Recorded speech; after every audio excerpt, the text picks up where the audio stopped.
Y'all look like ushers walking up to church. They did. They did. I don't know.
But what he do is each week he put 12 people into Take it easy, man. This all good. I quit. It's all And those are the people Is everybody ready? that ask questions of. And, Bob, you good? and So he they was have himself, he's been there like 50 years.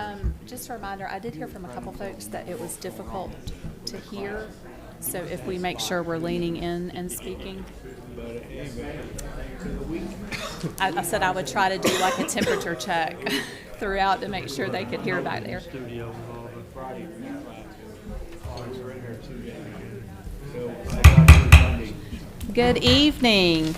Welcome to Council Chambers for our October monthly meeting. Thanks for those that are joining us in Council Chambers tonight and those that are viewing this meeting on the YouTube channel tonight. We will move right into our agenda, and first up is our agenda adoption. Is there a motion on the floor to adopt the agenda this evening? Motion. Is there a second? Second. All in favor? Aye. Motion is carried. Thank you so much. At this time, Councilman Thevenin will lead us in our invocation this evening. Thank you, Mayor. Let's pray. Father, we thank you for a gorgeous fall afternoon today, Father. Just thank you that you remind us of your seasons, and we're so thankful to be a part of that here in the Carolinas. So, God, just ask you to be with those who are on the east coast of the state that are suffering from the devastation of the storms last week. And God, we just pray for our meeting this evening. And Lord, that you would give us wisdom and guidance. And that, again, as always, we pray for civility in our meeting. And God, just grant us continued favor in our town. We pray it all in Jesus' name. Amen. Amen. Thank you. Would everyone please rise for the Pledge of Allegiance? I pledge allegiance to the flag of the United States of America and to the republic for which it stands, one nation, under God, indivisible, with liberty and justice for all. We do have one special presentation this evening, and Janet is going to, are you opening? Taisha, come on up. You've only told me that twice. Good evening, Mayor and Council. Good evening. I have the pleasure of introducing Mr. Jimmy Lentz, which is the Chief of Cabarrus County EMS, and he told me he's here for support. And then Mr. Matthew Ford, who's with Cabarrus County Firefighters Association. He actually did our CPR and our first aid training. And I don't want to steal his thunder, but he's here to present to us for the Heart Safe Workplace certification. So, Mr. Ford. Before I read this off, I'll explain to y'all what it is. The race car trials, which is out of Duke University, is a study of randomized cardiac arrest clusters, and the whole basis behind this study is to improve the outcome of cardiac arrest. And the biggest factor is how long it takes CPR to be started. Every minute without CPR, your chance of survival drop 10%. And this study, through some intervention counties in the state, and Cabarrus is an intervention county, we're doing different initiatives. One is the Heart Safe Workplace. And this is where we go out and businesses, organizations, towns, wherever, and we teach their people CPR, hands only, and AED training so we can get hands on the chest quicker and quicker AED usage to help raise that survival rate. And that is the whole basis of the program. Here in Cabarrus County, Cabarrus EMS handles all the training, which I'm there too. And the Firefighters Association handles the award process. And I'm doing that tonight too. So I would like to read this statement from the association. On this day, the town of Harrisburg is acknowledged for its initiative in achieving the designation as a heart-safe workplace. Over several days, town employees participated in classroom instruction focused on hands-only CPR, basic first aid, and essential knowledge to enhance workplace safety and effectively recognize situations requiring activation of the emergency 911 system. Harrisburg is distinguished tonight as the first municipality in Cabarrus County to attain the Heart Safe Workplace status. The Cabarrus County Firefighters Association, in collaboration with Cabarrus County Emergency Services, hereby presents the town of Harrisburg on October 13th, 2025 with the Heart Safe Workplace Award.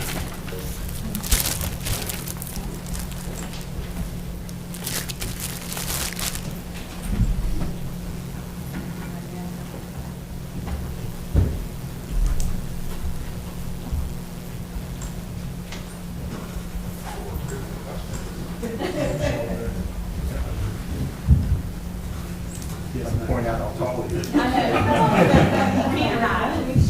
He steals the photo. Every time.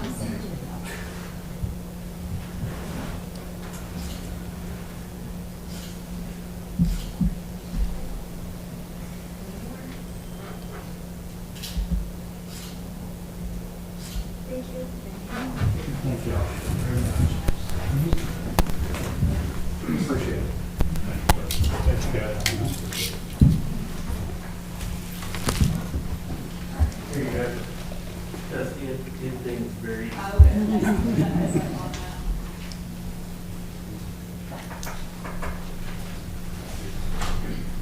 Thank you.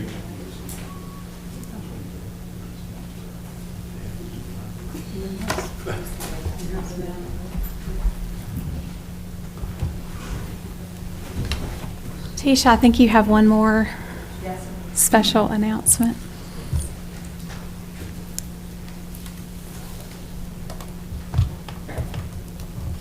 So I was told I was supposed to tell a joke today. The joke is I'm required to be up here today to speak. That's no joke. So good evening, Mayor and Council. I'm really excited to be up here, actually. I'm really elated because I get to announce that we came in first place as the healthiest employer in the 50 to 199 employee category. Really excited for this recognition. We did this a few years back during my tenure here, and the process was a little bit different. We did win first place that time, but it was in a smaller category. It's different now because the application process is very complex, comprehensive, and more competitive. And so this is a time for us to celebrate our innovation, flexibility, and the employee-centered leadership that we have here at the town. So in celebrating the healthiest employer, is good to kind of talk about who the organization is that is recognizing us. So they were established in 2009, and they celebrate organizations that put their people first by investing in employee health and well-being. It's a trusted award program recognizing forward-thinking companies that take a proactive approach to employee wellness. And the program's goal is basically to foster a community committed to overall well-being. So how did we get here? How did they recognize us? And this is not an all-encompassing program, but one of our programs that stand out is our 3P Wellness Program. And 3P stands for Personal Pursuit of Points.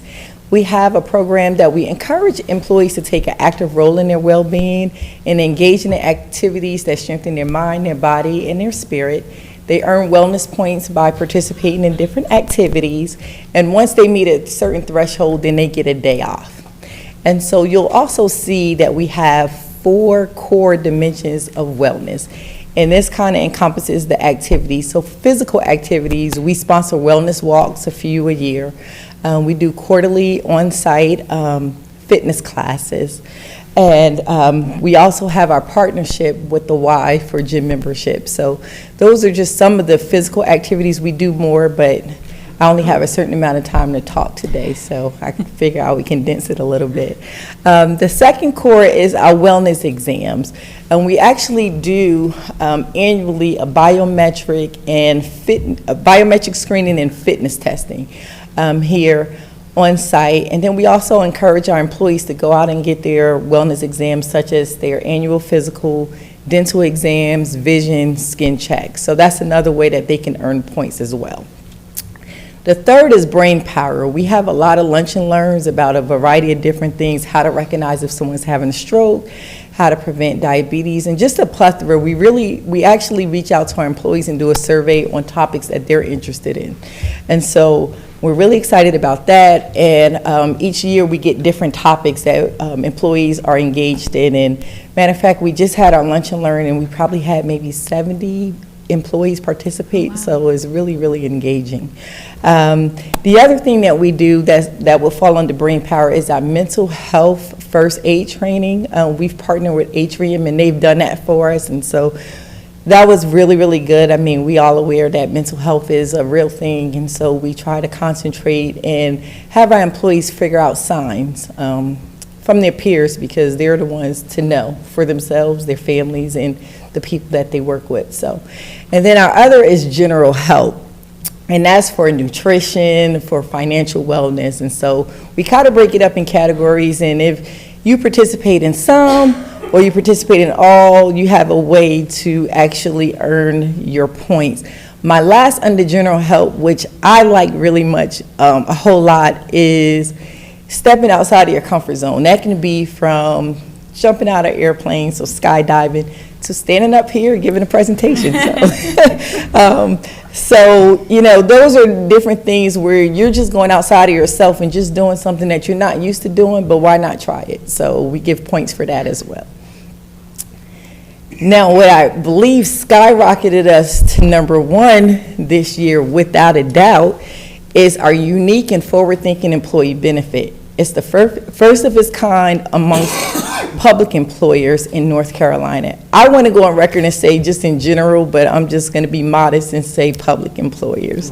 The FEC program, the town contributes up to 6% of each employee's salary towards a wide range of benefits tailored to individual needs. We break it down into 5 categories, and I won't list them all, but just a few: student loan repayment, retirement savings into our 457, home health care, fertility treatment, massage therapy. You have pet care, travel expenses, and actually gas to get to and from work or wherever your family needs to go.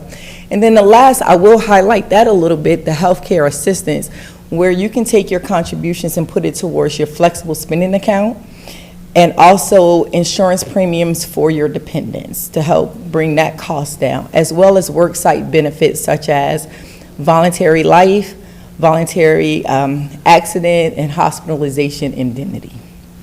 So I'm really proud of this program, and I think it's going to be a long time before anyone tries it, because my peers and I, we talk about different benefits and we kind of copy off each other. And when I try to explain this, they say, yeah, you guys can have that. Sounds good, but sounds complicated as well. So What does this award do for us? Well, it cements Harrisburg's position as the top employer of its size in North Carolina from a health and benefits perspective. Keep in mind that it's just not for public employment. We competed against private sector as well. So we're really, really excited about that. It also validates that we're leading the way in supporting employee health, balance, and satisfaction. And we believe employees who feel valued and supported bring their best selves to work, which strengthens service delivery and definitely deepens community trust. So how did we get here? Well, thank you to you all for your vision and support in employee-first innovation, to our management team for thinking outside the box by envisioning and shaping this flexible contribution concept. And I have to say, as a sidebar, when Rob brought this to us, we were all shaking our head. Nah, can't happen, we can't do it. And then he said something like, I have the smartest people in the room, y'all figure it out. and we did. And so we designed and implemented the program, and we maintain it with care and precision. And what was created from that was a model admired statewide, and who are our benefactors? Our employees. And so we're just so excited about that, and thank you for everything that you guys have done to support us in this effort. So with that, I'll take any questions, and I thank you for your time. I do have a comment on this. I think this program is wonderful. You can only pay these folks so much in the public sector. It's those intangibles and other things that you guys are providing. Thanks for the leadership on that. I'm convinced that every penny we spend on this comes back to the taxpayer dressed up as a nickel. So there is an ROI on this. And thank you. I mean, I know we've had these conversations. What can we do to make people feel valued? The impact page was great. You did a great job. Thank you. Okay. Taisha, we challenged you several years ago, and you took that, ran with it, and knocked it out of the park, so thank you. And thank you to your staff. I know it wasn't an easy challenge, but you've amazed us all with the opportunities that you've presented the employees, so thank you. Thank you. Okay.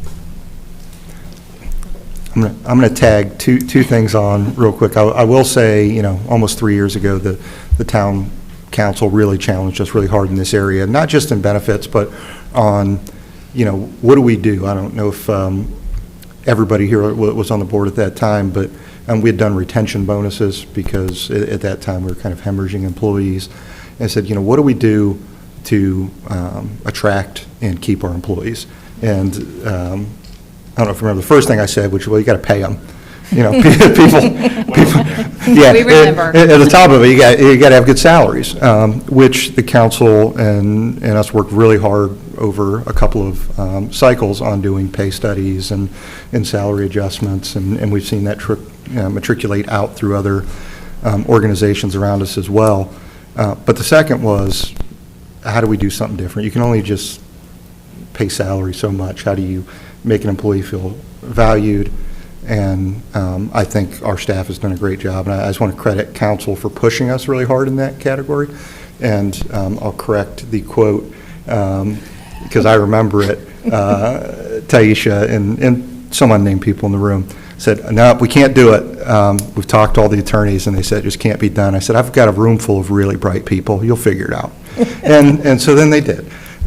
So I get very low credit. I said one thing. They were able to figure it out, and they got enough digging to figure out how do we do this. And ultimately, it became a first of its kind. Our employees love this more than anything that we do from a compensation standpoint. When we do our feedback studies, this always ranks really well. Every time we hire a new person, they're like, man, I tell you, the deciding factor for me was, and they point to this because they can really put their money where it really impacts them the most. And if that's something different next year, they can move it along. Ultimately, Healthiest Employer has recognized us for that, and we'll be able to put that on some of our Recruitment. There you go, our brochures, that's the word, I'm sorry.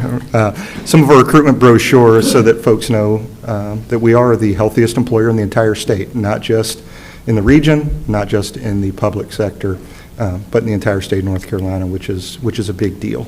So thanks, Taisha, thanks to the staff, and thanks to council for pushing us in that direction. Absolutely. Thank you.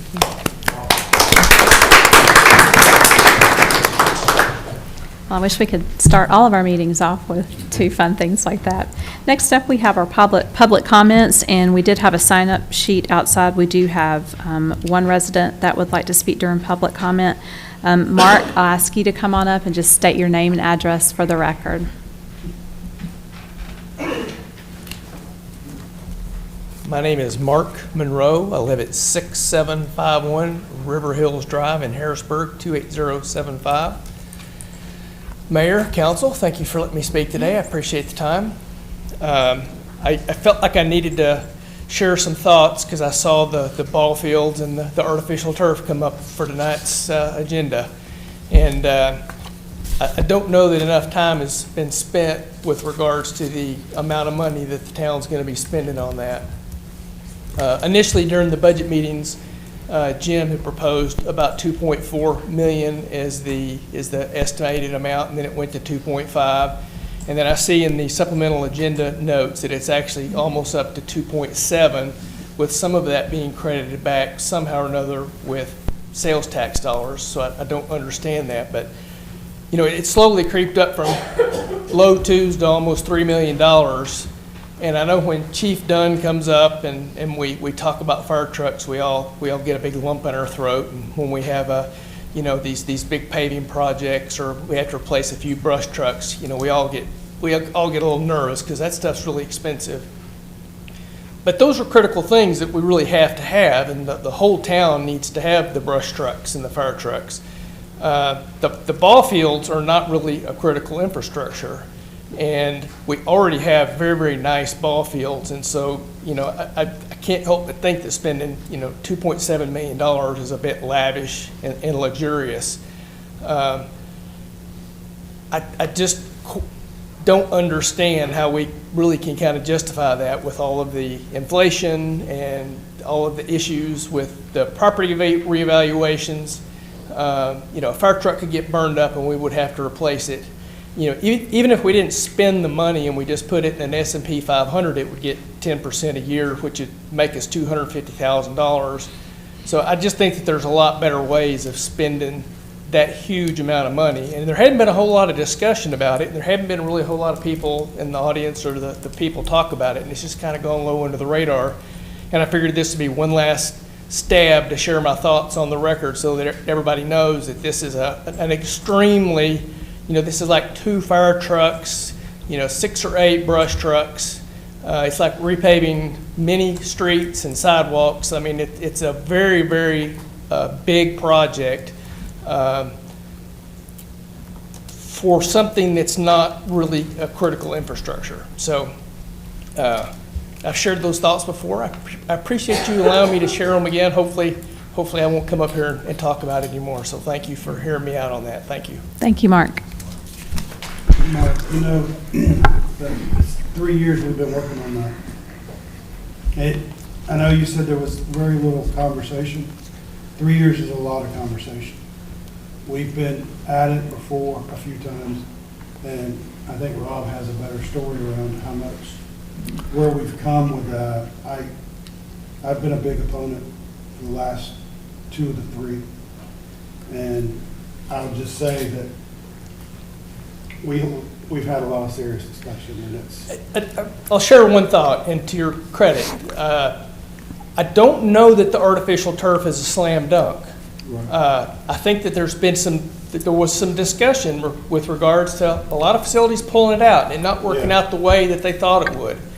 And you know, if we buy Chief Dunn a new fire truck, that's going to work out. Brush trucks are going to work out. We've had some major increases with the trash pickup, and we're bringing some of that in, and some more of that might come in. But all of those things are a guaranteed return on investment. But we're not even sure that the ball field, you know, I mean, I'm going to be around. I hate in 2 or 3 years we say, you know, that turf was hot and Ron was right. This didn't really, and then it was like, yeah, and it cost us $3 million. You know, So it's like, wow. I mean, it's like Las Vegas. He's got some good. I'm sorry. I did chuckle with you, though. You made the comment that it's not critical infrastructure. I understand that, but there are plenty of others out in this community that see it differently than that. So, I understand. thank you. So let me help at least calm some of your concerns. I know I won't calm them all, because we did talk about this in several budgets, including this one, where you had mentioned it before. So the costs aren't up in that 2.7. It is 2.5, which is what the budgeted amount is, and that includes a contingency amount in that 2.5. The addition above that is, and this is something I just don't like the way North Carolina does it, is as a tax exempt organization, we can't buy things tax exempt. We have to buy them, pay the tax, and then we submit a rebate at the end of the year, and the state pays us that back.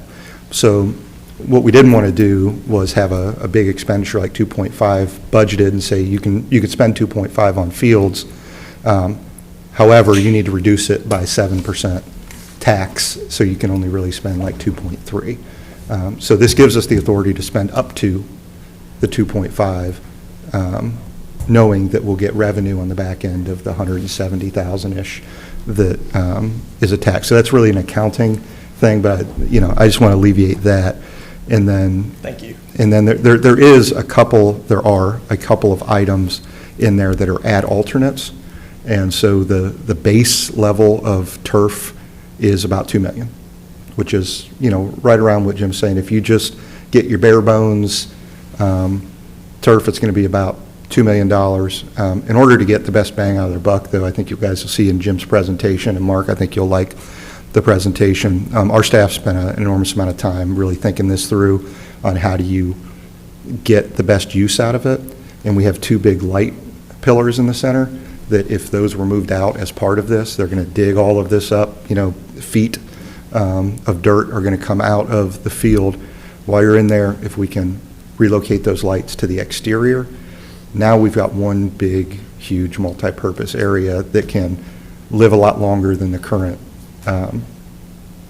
programs that we're offering right now. We don't do lacrosse right now. We kind of have a very small flag football program. Those things can get a lot bigger. This could be big enough for a cricket field if we have a season that you could do something like that.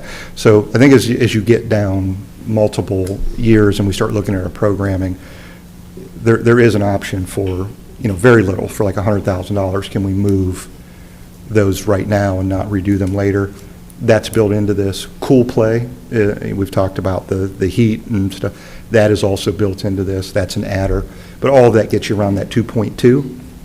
And then we still always like to have the, contingency amount in there, between there, to say, you don't know. We get into some bad soils, you get into some, we want to plan for the unknown, even though it is the unknown. So, I think our original estimates are good. We intend to be at those original estimates, but if something goes wrong, we have some cushion there, and also we'll have new revenue coming in on the back end for the tax. So from the cost standpoint, I think those all line up, but it's not intuitive unless you hear my long diatribe on it. The other things are just, I think as Councilman Smith mentioned, this is the third year before we could kind of get unanimous consent on fields in the community. We've had back and forth. Also, I've seen over those 3 years the field condition deteriorate to a point that I think added to some of the pent-up demand to get artificial turf fields. 3 years ago, the fields were a lot easier to maintain. We have so many athletes playing on these fields now that I think if we didn't do artificial turf, we're probably looking at an off-season where you can't do anything and you resaw it in that off-season. So we're probably at about, $70,000 a field at this point, because this spring, people saw our fields. I mean, they're just, they're still recovering right now. And so I think the time is now. And I think when you see Jim's presentation this evening, you'll see all the work that went into it and really the extraordinary value that we're getting on it. This, not to steal too much thunder, but this field will be the highest product available anywhere in the country, because we are sensitive to, it's our first, and we don't want to undershoot it a little bit. So the same product that the Carolina Panthers play on, the same that 14 other NFL teams play on, the same that is throughout the country, and the number one product out there will be the same thing that we would have here for the same cost that the budget and value brands were selling on this. So we looked at 10 different companies, and we were able to convince the market leader to come in and provide this at really a basement bottom price. So, sorry, Jim, but I had to at least. Yeah, he has much better pictures. And then, in the last, Mark, and I'm only going to mention this because I wish we could do it too. If we could put our earnings in the S&P 500 and we're allowed to do that, a lot of our financial models would look a lot different. But we're restricted to these very modest returns that Brian somehow turns into at least medium returns so that we can get, 3, 4, 5%. But that we're not allowed to invest in anything except for what the state tells us we can invest in. And it would make the financial picture look a little bit different. It would incentivize savings a little bit more, but it's just not something we're allowed to do. So if I could get 10 or 12%, Brian would have his work cut out for him a lot more than he does right now. But those are the ones that were there, and I do think that once you see the presentation this evening, you'll see the need and the value in it. Thank you for those details. I appreciate it. Thanks. Thank you, Mark. All right, that was it for public comments. Next is our consent agenda. Is there a motion on the floor to approve the consent agenda as presented this evening?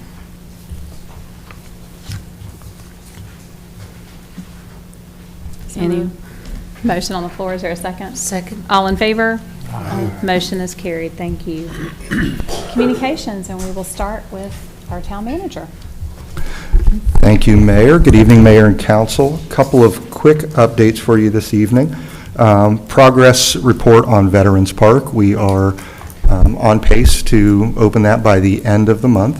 The last couple of items are being completed, primarily the decorative concrete surrounding the fountain that had to be brought up. Those of you that have been in there remember that was kind of like a pebble finish to cover some concrete that didn't turn out great when the project was originally done, so that's all been removed, and that's one of the last things that'll go in.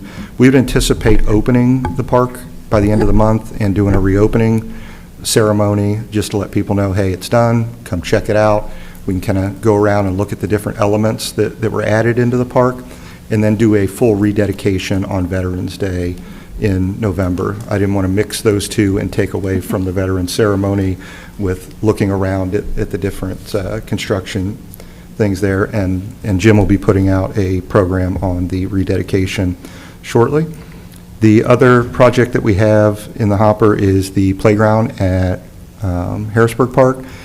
Those of you who have been over there, you'll see the turf is in. What a dramatic difference that makes than the deadpan dirt that was kind of there in between the bathrooms and the playground. So that's already made a huge difference out there. We're soon be installing the playground structures, which will be for the younger kids to kind of separate some of the rowdy toddler kids from the very young kids that'll be over and more entrapped in the corner there where we have the fencing and easier to keep an eye on them. But we'll be doing a ribbon cutting for that by the end of the month as well.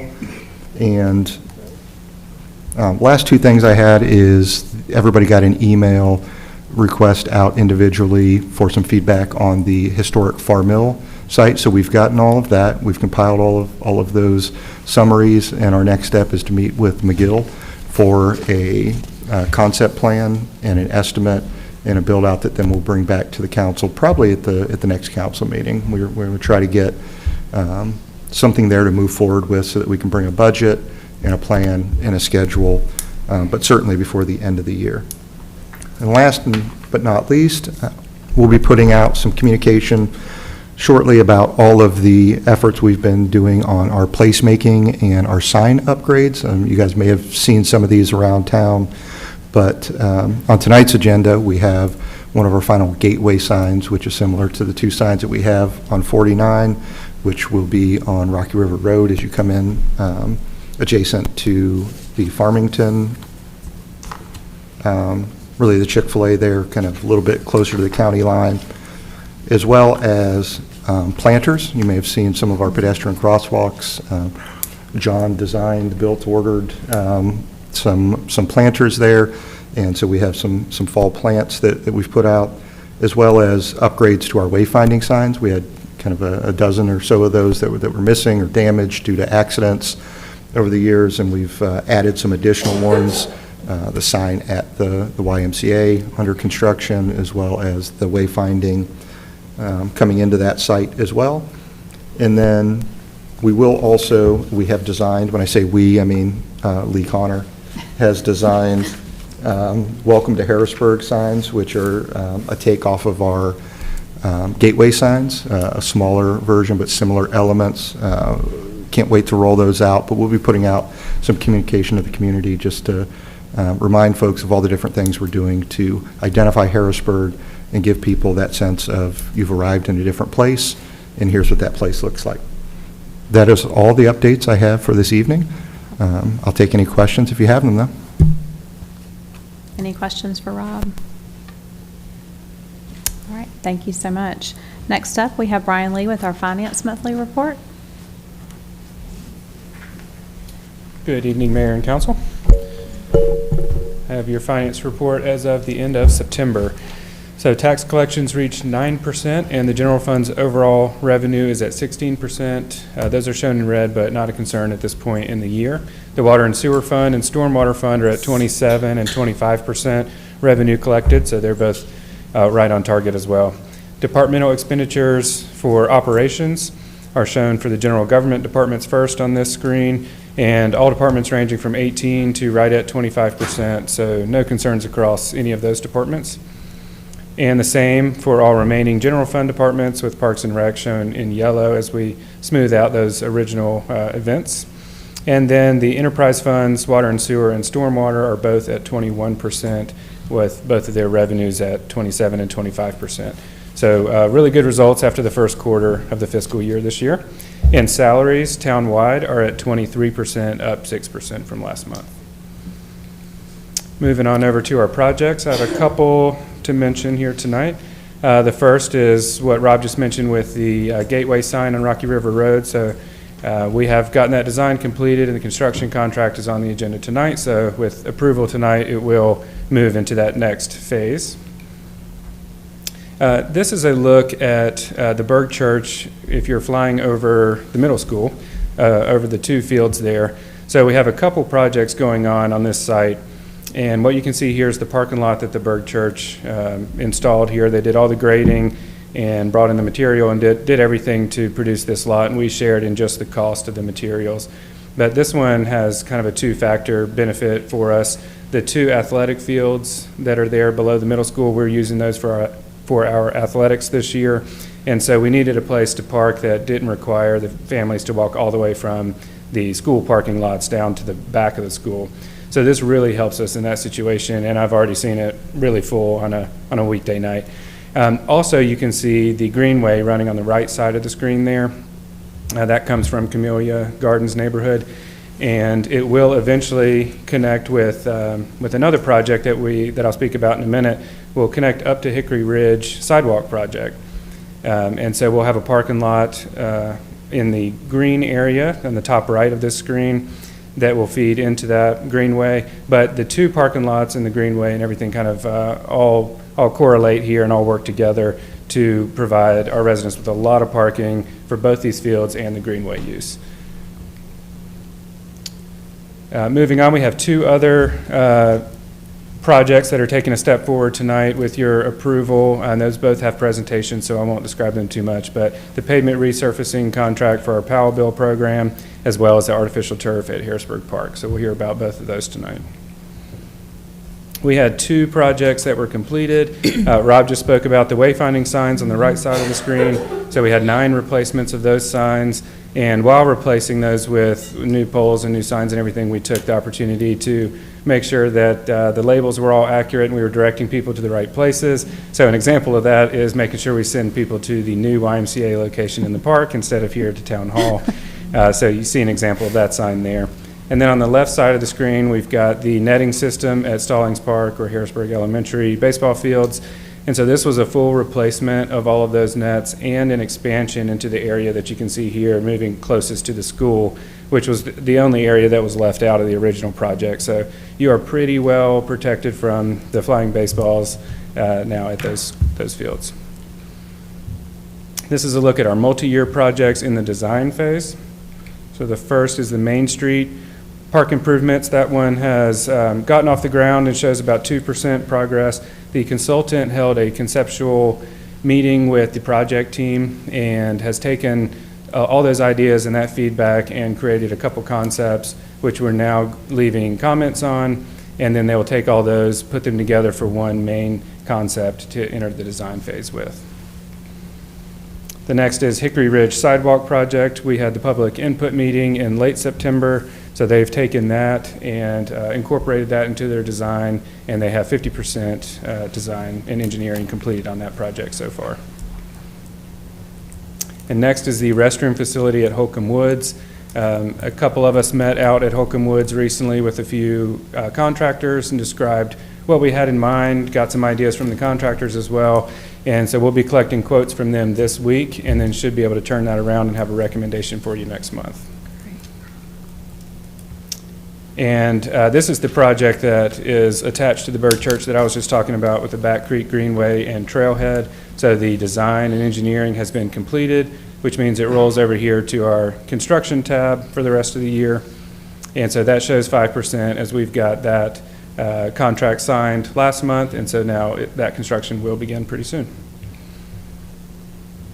We also touched on this tonight, but the project at Harrisburg Park Playground is going really well. We had the curb installed to prevent the water from running down into the playground area, the new stairs that you see here, the really nice turf area, and then like Rob said, we've got shade and playground structures on the way this month.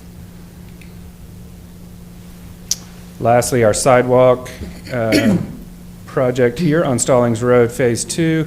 This had a couple punch list and repair items to make before it was finished out, so that was taken care of this month. And so it has been officially closed out and will be a part of our bond issuance that you'll also hear about a little later tonight. Here's a look at our equipment projects for the year. With the deputies ordering their side-by-side this last month, that takes care of getting all equipment for the year at least ordered. We have pretty good progress down the page there at 50 to 95%. So most everything is it's definitely ordered, but most everything has been received and is going to be placed in service pretty soon. The replacement special ops and SRT trailer is making its way through manufacturing. The production is nearly complete on that, and so we should receive it this month. And now looking at our vehicle projects for the year, we have every vehicle that we have control over. So the non-deputy vehicles have been ordered for the year, so we're pretty thrilled with that. The replacement brush unit the truck build is complete on that, and so it's currently being outfitted with some new equipment and some transfer equipment from our old vehicle. The Fire Chief Explorer has been received and is being upfit right now, so should be placed in service in about a month. And same story with the dump truck. That is getting the dump bed put on, but that's the last kind of milestone for that build, and then we'll receive that and be able to upfit it as well. And then last month, we approved the purchase of 4 service vehicles for the Water and Sewer Department. So those were all ordered pretty quickly after the meeting, and those don't have any sort of build schedule or anything. Those are just kind of retail vehicles, so we should receive those pretty quickly as well. And lastly, moving on to our professional services projects. The audit is about 75% complete. Field work was completed in September. No comments or concerns noted in that. We have drafted the financial statements and turned those into the auditors for review. But one thing that we're doing this year is taking the financial statements and enhancing those. There is a transmittal letter at the beginning that really goes into a lot of detail, much like you see in the manager's recommended budget, of the projects that we have, some of the economic impacts that led to the results that we're seeing in those financial statements. But it's a lot of forward-looking reporting on the projects that we're going to be doing.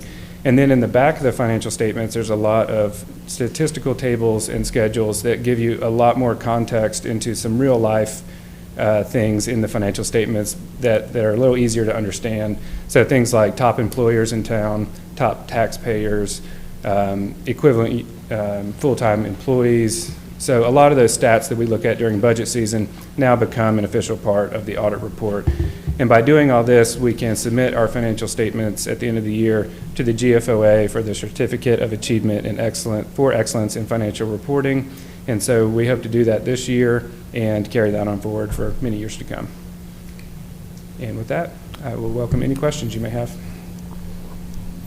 I don't know who was responsible, but thanks for the Oxford comma on the signage. Absolutely. Eat shoots and leaves. Any other comments for Brian? Questions? Thank you. Thank you. Lieutenant Nash, we got one in front of you. Sorry, I forgot to tell you that earlier. Next up, we've got our Economic Development Report. Welcome, Ryan. We're happy to Yes. have you. Thank you, Mayor, members of the council. Glad to be here for my second update on our activities for economic development with the town. Little different format with the project activity presentation tonight. But you'll notice the key figure there, our project activity is doubled from the first quarter of my term here, but the fourth quarter of 2025. Now we've started the first quarter of 2026. So I think that's a key indicator that getting out more, I'm getting engaged more people are reaching out, getting good leads from our planning folks as well. So we hope to continue that growth, and obviously the more projects, the better. And you'll see the sites versus building mix. We continue to lean more on the sites, which you would expect. Our vacancy rate here in town is very low. Actually recalculated since our dry run last week, we're actually about 4%. So we're very low. We don't have a lot of vacancy in town for folks to move into. Our BR and ER efforts have been aggressive, trying to reach out and meet with our local companies, both big and small. So we had 6 visits with what we consider larger companies, so 20 plus employees, and then 4 meetings with the smaller folks. And that time frame's from June to September. So it is harder, as you can imagine, to reach out and connect with folks in the summer. So I'm aggressively reaching out to our businesses the last couple of days, trying to set up more meetings before we hit the real heavy time of the holidays. It's just, it's the way the calendar works for me as well. I have to trying to get out, not just within Harrisburg, but within the county and the region. So luckily the town board or town council was able to attend the EDC, the Camaris Economic Development Corporation's annual summit at 10/10. Beautiful facility. As we know, there's a good portion of that tract that's in Harrisburg, so we didn't go too far from home. But our keynote was John Loyak with the community college system, and he really spoke to the importance of workforce development in not just Cabarrus County, but in the entire state system. Also attended the NCDA event in Charlotte. We had 137 people in attendance. What I thought was interesting, the majority of the folks were AEC firms, so architecture, engineering, and construction, also state and regional partners, but there are only 16 other peer agencies. So for myself, I consider a peer agency another town, another county. So you can see I'm glad we were there.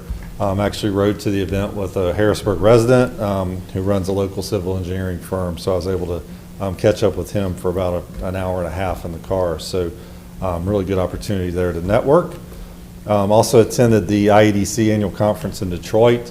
That's part of my continuing education program, but it's also a great opportunity to connect with our regional and state partners. The larger picture on the right is me with the North Carolina delegation. And then on the lower left, not the best picture, but that's Governor Whitmer from the state of Michigan. She spoke to our group. And the gentleman in the middle picture is my friend who used to work in Charlotte, who's now in Queensland, Australia. So he came up to Detroit for the show. It was great to reconnect with him.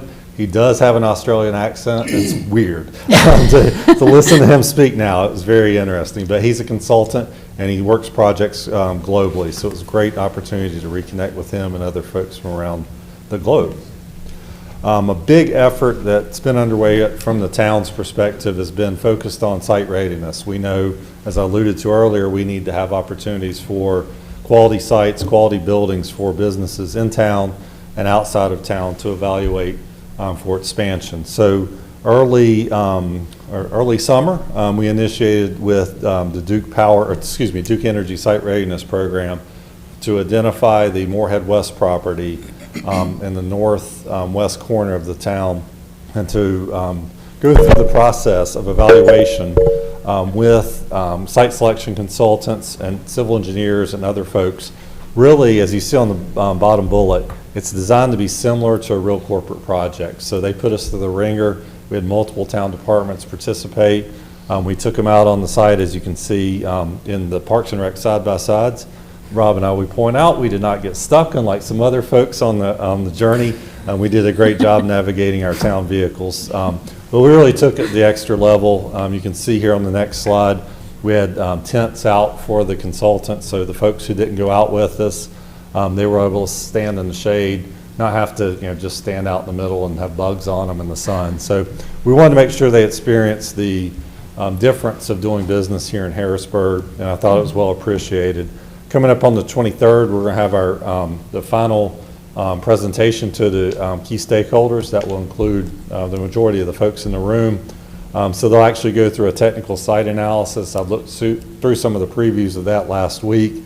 They're helping us with free civil engineering consultation. They're also going to look at our workforce and our cost as our site within reason for this area, and look at some of the workforce opportunities we have as well. So it's really a good trial run for us as a town and a staff to determine what happens when we have a live active project. We're all sort of new in this role. A lot of us have went through this process in other communities, but it's great to have a trial run, sort of like a preseason game for a football team. And I would say we won the game. So we're doing quite well. So we'll get our report on the 23rd, but I feel very comfortable that we're going to have a positive result. You'll notice my next report, the format will look a lot different. So we have our new EDO accelerator, or the sandbox as they're calling it. So you'll see a lot of graphs here, which are we can have the ability to customize for whatever the management or the town council prefers. But this is it's a CRM system that will allow us to track our activities more on a day-to-day basis. One thing that's sort of innovative is the lead dashboard. So sometimes we have projects, or communication with a business. It's not really quite a project yet, but it is a lead. So if you've been in business for some time, you know leads versus projects. So this will allow us to show a different look on how activities working through our systems, and I'll be able to tweak that and give you real-time information. So we're really excited. I had a Teams call with the consultant helping with that this afternoon. We're almost ready to initiate. She was she could sense my eagerness. She said, "You've got to wait. You got to make sure it's perfect before you get it rocking and rolling." But I'm ready to initiate and be able to move forward with that. One asset we've added, and it is live on the town's website, is our building and site database. So if you click on on the economic development tab, you can actually click through to this. Building and sites is active. It's populated by our local brokerage community. So this building in particular, you can click view details. You can compare it to other buildings in the town. If you wanted to, you can compare it to other buildings in the state or around the nation as well. Easily download the flyer. It has contact information for the broker or the building owner. You can see additional photos. You can also pull demographics from this system as well. It also uplinks to the county system and the state system as well. So it's a no-touch on our side. So the nice thing is the brokers who have the most up-to-date information are maintaining that for us and can keep it up to date on an hourly basis if something changed substantially with their product. So really excited to have that up and running. Thanks to all the folks on IT and communications who helped get that active on the town's website. So with that, be glad to answer any questions, but thanks for the opportunity to be here tonight. Ryan, you started with vacancy and said it was relatively low.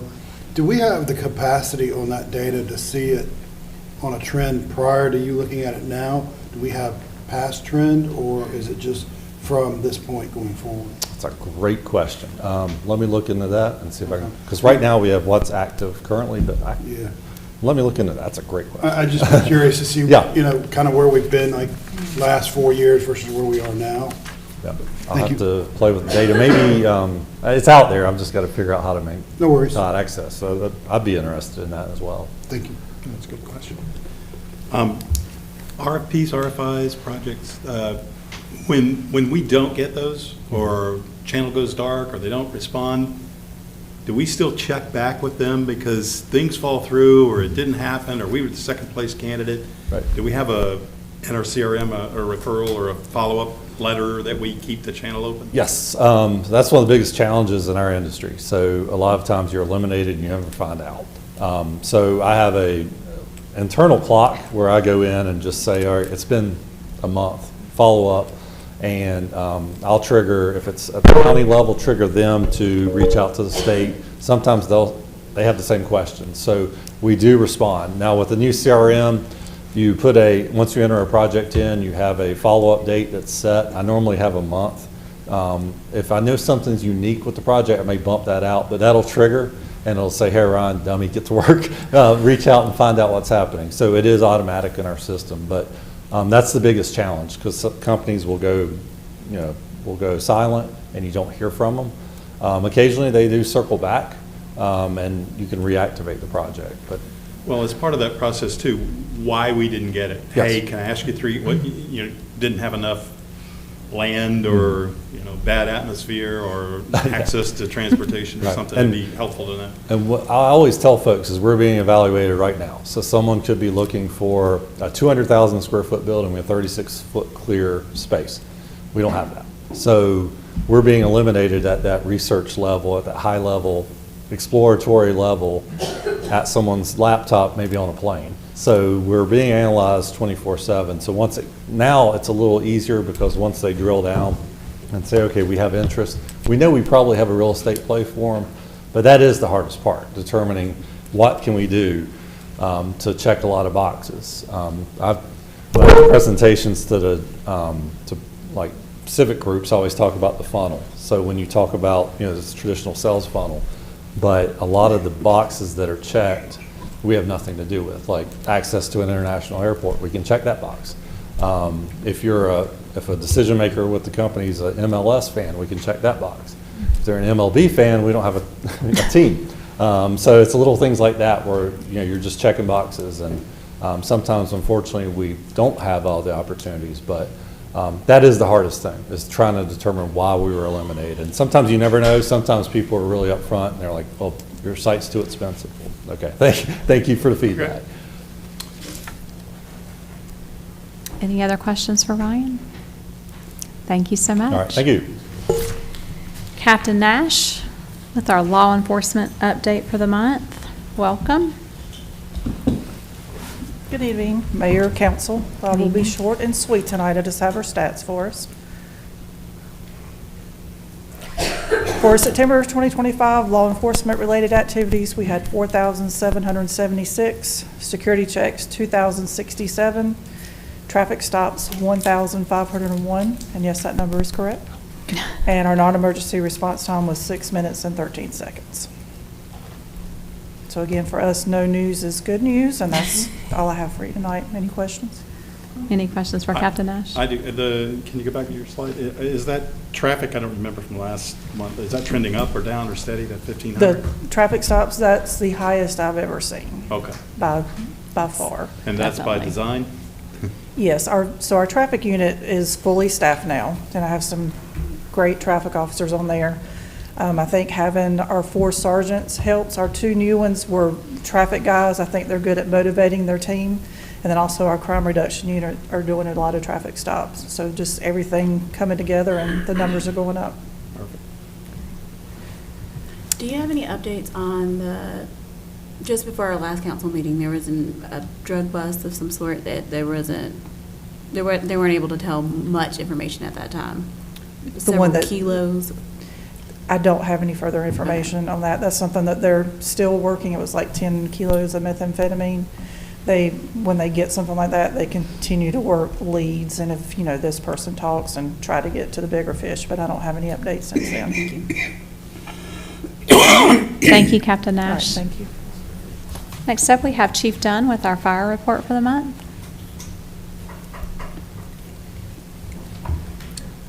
All right. Good evening, Mayor, Council. Good evening. So Fire Department report for the month of September. We start off with our fire marshal activities. You can see some pre-submittals, special event planning, things of that nature. It did assist a youth group and elementary school age kids at the Harrisburg United Methodist Church with a program called Hug the Tree program. And then Ladder 31 C Shift went to the Oak Grove Baptist Church Community Day, which is always a large event. I don't know if any of y'all attended that or not. So we did get a lot of folks in the fire truck and do a lot of question and answer sessions. You can see their general activities. Again, most of what they do is our normal businesses, and then we have some foster care, CO inspections, plan reviews of upfits, and things of that nature. He did complete 35 inspections for the month. Only 5 of those were re-inspections, and our violation of the month, on the right, you can see a smoke detector that is not fastened to the ceiling of this particular business. Some of the violations: fire extinguishers, exit access, housekeeping in general, and inspections and testing and maintenance of suppression systems. As far as our operational statistics, we responded to 259 incidents in the month of September. Our response time was a little over 4 minutes, which is a reduction, as you can see from this chart, from the prior month. As far as fires, we did have 7 fires in the month of September. 5 of those were vehicle fires. I don't really know why we had so many vehicle fires. It was just one of those months. We did have 1 building fire, which was actually a commercial building at about 3 a.m. in the morning. They did have a fire alarm system, which notified the alarm company, which then notified us. So we were able to respond quickly and provide minimal damage to the building. They were under some renovations at the time. The other fire is a simple brush fire that we had in our fire district. You can see Station 1 continues to lead the pack on Moorhead Road, and Station 2 and Station 3 on Rocky River were neck and neck in the month of September. EMS and fire, or EMS, vehicle accidents, thing general nature continues to lead the pack with this. And then you can see false alarms and other categories that we have in this pie chart. Our heat map that we show you every month, you can see our most of our incidents are in the Station 1 area along the 49 corridor, but they're generally located within residential neighborhoods. As far as some operational updates, we did complete our Citizens Academy on September 17th. If you're not aware, our Swiftwater Rescue Team was deployed to assist the North Carolina Western Branch of Emergency Management for our Tropical Storm Imelda. We were assigned to stay in quarters, so we did not leave the town of Harrisburg, but we did staff with a 12-person team for the state. And just like any deployment that we go on, that'll be reimbursed through the state for our expenses for the people that were staffed on the team, and also that we're covering fire trucks. We did have our one of our first true retirements in the month of October. Captain Chris Redmond retired on October 1st. He spent 18 years with Harrisburg. The rest of his time he was with the City of Concord, and he does retire with 30 years of credible service. And we did also participate in the Cabarrus County Coffee with a Cop and hosted a North Carolina Fire Instructor 3 class for North Carolina OSFM. Busy month. Thank you. Any questions for Chief Dunn? Thank you, sir. Yes. Just a few mayor updates. I do want to thank the Hatch Committee and the Parks and Rec Department for another wonderful multicultural festival held last month. That's always a great time to learn about the rich culture that we have here in Harrisburg, as well as those around the world. Chief Dunn mentioned about the Oak Grove Baptist Church Community Day. I attended that as well. I learned that I am not quick enough for bingo with the professionals that were in that room playing. And I also learned that no matter what is happening, there is always a football game playing for everyone to kind of keep tabs on that. But I was really impressed with the level of on-site education they had. I missed last year, but the previous year, what I noticed a big difference is they had an actual mobile health unit on site, as well as our sheriff's department providing community policing information. So that was really something for everyone. So it was nice to see that education component that was added. Of course, we had our YMCA grand opening and ribbon cutting. It's very quiet in here today. It was really something special after we have had that in the process for, I think, about 2 decades. Definitely one of the top memorable experiences I've had to be a part of that and to see so many of our community come out. Really want to thank Brett and his entire staff, as well as all of our town staff and our state legislation who helped us get that project across the finish line. I did have the opportunity to attend a cooperative Christian ministry event, and we were able to hear about their amazing Rebuilders campus at Browns Mill Commons. That's where they provide safe and supportive housing for families and seniors.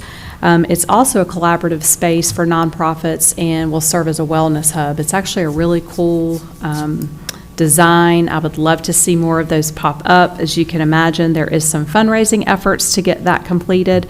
The ask from Cooperative Christian Ministries, they've kind of broken it down and said that if the community, Cabarrus County as a whole, if they could get 10% of the population in Cabarrus County could gift somewhere around that $1,200 mark, that would help them raise the $9.6 million to complete that project and that campus. And you can get more details of that project on Cooperative Christian Ministries website. I, along with Councilwoman Cotel and Glover, took part in the Batucama celebration that was held at Harrisburg Park. That was a wrap-up of their 9-day celebration and prayer for life, love, and togetherness. It was a very beautiful ceremony. I did attempt the traditional dances, and hopefully those videos stay hidden and never resurface, but I did try. Bags in the Berg, it was a perfect day. It was a warm day. There was record attendance and record vendors and participants in that. I think they ended up with 92 cornhole teams. That's a record for them. It was a lot of fun. So a big thanks to our Harrisburg Business Network and our Parks and Rec Department that helped put that all together. Last week, I attended the Centralina Annual Celebration along with Chief Dunn, where the Swiftwater Rescue Team was awarded the Local Government Innovation Award. That's a very prestigious award and such a well-deserved recognition for our Swiftwater Rescue Team, who continues to help not only locally but statewide. We had a ribbon cutting at the Dermatology Group of the Carolinas that is located here in Town Center now. Their original office is in Concord, but they are in the Atrium building on the 2nd floor, so we are very happy to have them in the community. That kind of fills a little bit of a void. Instead of having to travel outside of Harrisburg for those dermatology services, they have that there. I want to congratulate Venture Church, who celebrated their 25th anniversary in Harrisburg this past weekend. They have been a welcomed addition to Town Center. We do have our Cabarrus Summit coming up this Wednesday with leaders across the county. We had our final Rockin' the Berg this past Saturday. What a great wrap to a fantastic year of musical talent and community gatherings, and thanks to our town staff once again who make those events so memorable for our community. Upcoming, we have Trick or Treat in the Park. That is on Friday, October 24th from 4:30 to 9. If you have never been to that before, I highly encourage you. You will smile at all the cute kids dressed up and the sea of candy that you will see across those fields. We have early voting starting this Thursday, the 16th, at Cabarrus County Board of Elections in Concord. There is one Saturday for early voting. I believe that's November 1st, and then Election Day, of course, is on November 4th. If you have any questions about polling places, please reach out to Cabarrus County Board of Elections. Their staff's amazing and kind of pointing everybody in the right direction. And certainly wishing our 2 incumbent councilmen and Mike and Alteen the best in the election, and hope we get to work again for the next 4 years. And lastly, comp plan. Hopefully you have all seen our social media blast about that, but the comp plan is underway. The survey is live and can be found with all of the information at oneharrisburgncplan.org. That is also linked on our regular website to make it easier. But I am super excited about this project. I think as a council, we have repeatedly talked about trying to meet our community where they are at. It's not enough to expect people to come to this monthly meeting every Monday night, but when we have important things going on and we really want to engage the community, we go to them. So we have Harrisburg, I think we were divvied up in 5 zones? Six zones, and there are several meetings for each zone. So we'll have kind of a kickoff on the 28th at the YMCA, and then I think there's one on the 30th for one of the zones at Stallings Road Park. So we're really trying to get out into the community, and we're looking forward to really engaging those folks. Did I miss anything on comp plan? Survey's live. Survey is live. And how long is the survey open for? Until November 21st. Okay, and we'll have a massive media blast on that in a continual loop, just to make sure everybody's informed on that. With a chance to win $500 if you take the survey. $500. 20th and 23rd. 20th and 20th, yeah, there's a long list of dates for this. I think the big kickoff, though, is... The YMCA would be the first open house. That's a community-wide open house. But I would just push everybody to that website. There is so much information on the site about the plan, what is a plan, how to get involved. Most importantly, take that survey. That's online. Everybody can do that from your phone. The more respondents we have, the better the data we have on that. But certainly, there will be no shortage of opportunities to engage on this and, push everybody to that website, share it on your social medias. Anybody that has anything to say about anything with the town can say it as part of this Absolutely. plan. It's comprehensive and it is long-term. Wonderful. That is all for mayor comments. Now we'll move into council comments.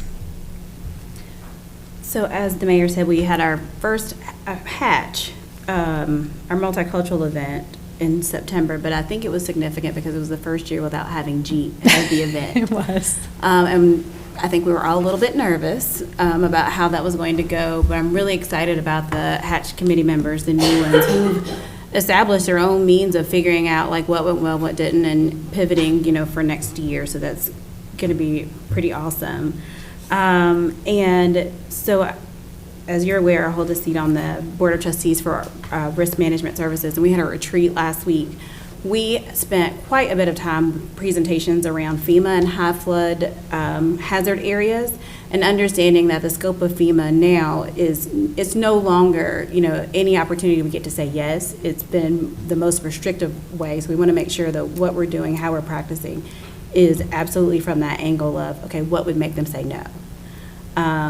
So that we are prepared and we can get that support when disaster strikes. And then also just the risk review with law enforcement, understanding that our policies need to be updated, and that's within 3 to 5 years of an update, training on the policies, but then actually acting on those, and that reduces your risk of liability. And I think the other part to that is the biggest piece is understanding when we have storms that are coming, knowing where our vehicles are. I sent Rob an immediate text because there were a couple municipalities that had thought they were making the right decision and putting their town's vehicles in a particular location, and it was a $3.2 million loss. So we just need to be aware of, trying to be proactive, but effectively being proactive. And lastly, I've been getting a couple of emails, a couple more like 10, around e-bikes all over Harrisburg, the safety concern related to them, and what we as a council can do. And my response has been, I'll get back to you, because I don't know that we can. You want to speak to that, Rob? I'll speak with limited knowledge, and I'll warn that it's limited knowledge, because this is just kind of look, I don't know if the price just got really cheap on e-bikes, but every neighborhood in every city, in every state, it just has this plethora of e-bikes running around the neighborhood. The long and the short is, if you're going to operate a motor vehicle, which an e-bike is, in the roadway, you're supposed to be licensed, and you're supposed to follow the rules of the road. So, watch out for other vehicles, stop at stop signs, all that. Obviously, that's not happening. they would follow, they could follow or fall under the same consequences as any other unlicensed driver. Not trying to rain on any young kids parade. Certainly, my kids rode dirt bikes around subdivisions as kids. We try to, raise them to understand the dangers of, like, don't go in the road, stay on, open spaces. If you got to cross a road, stop before you do it. Look, so I would caution people to talk to the kids' parents if there are issues first. That's what we should do with children is help raise them as a village. Short of that, we do have deputies out there, and they could address it under all the same rules and regulations that exist currently. Any other council comments? Just a couple of comments. Congratulations, Zach, on your retirement. Congratulations, Chris Redmond, on 18 years of wonderful service, so we appreciate that. I will miss all the ill-timed slamming from the YMCA, so dispense with that. I did take the survey, and I think it's meaningful, but Ron, I think you had some comments. If we only get 12 responses back, it's not accurate. So we need as much participation on that survey as possible. Anything we can do, signs, bribery, all that works to get a high level of engagement. And the last thing is congratulations to you and your staff. You got the Innovation Award, which didn't go unnoticed. And I think that actually leads to better place to work, good feeling, and the same people who write those Innovation Awards write the grant awards, I would think. So maybe even some more money into our town. So congrats on that. Thank you. Any other questions or comments? Just real quick, Mayor. I was able to attend the Citizens Academy last week. It was a great opportunity to share with some of the citizens. I'm encouraged by the level of civic engagement that we had with that. We had probably 14, 15 people that were here. Casey did a bang-up job. I think they were all excited about dinner. I had to reach out to a couple that were asking, are we having dinner? Are we having dinner? Yes, we're having dinner. But Councilmember Cattell and I were here with Rob, and got to sit in the hot seat up front and they were asking us several questions. But that's a great opportunity for anybody watching online. It's a great opportunity, and I want to encourage you. That's a great chance to learn about all the departments in the town. Chief Dunn was talking about they had a group at the fire department. I think next time they're doing the sheriff's department, I know there's a couple that I might have you leave there. Might be a good idea. But it's a great opportunity for the town, for the citizens to understand what goes on in the government. So highly recommend that. It's a great opportunity to get to meet them. So that's all I got. Thank you. Very good.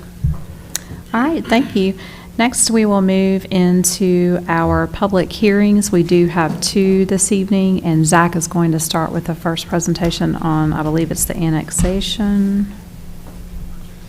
Good evening, everyone. The new arrangement of, I keep wanting to look up there, so I have to remember there's something in front of me. But so there are 2 related public hearing items before you tonight. First, a request for annexation, and if the annexation is approved, then there would be an assignment of zoning.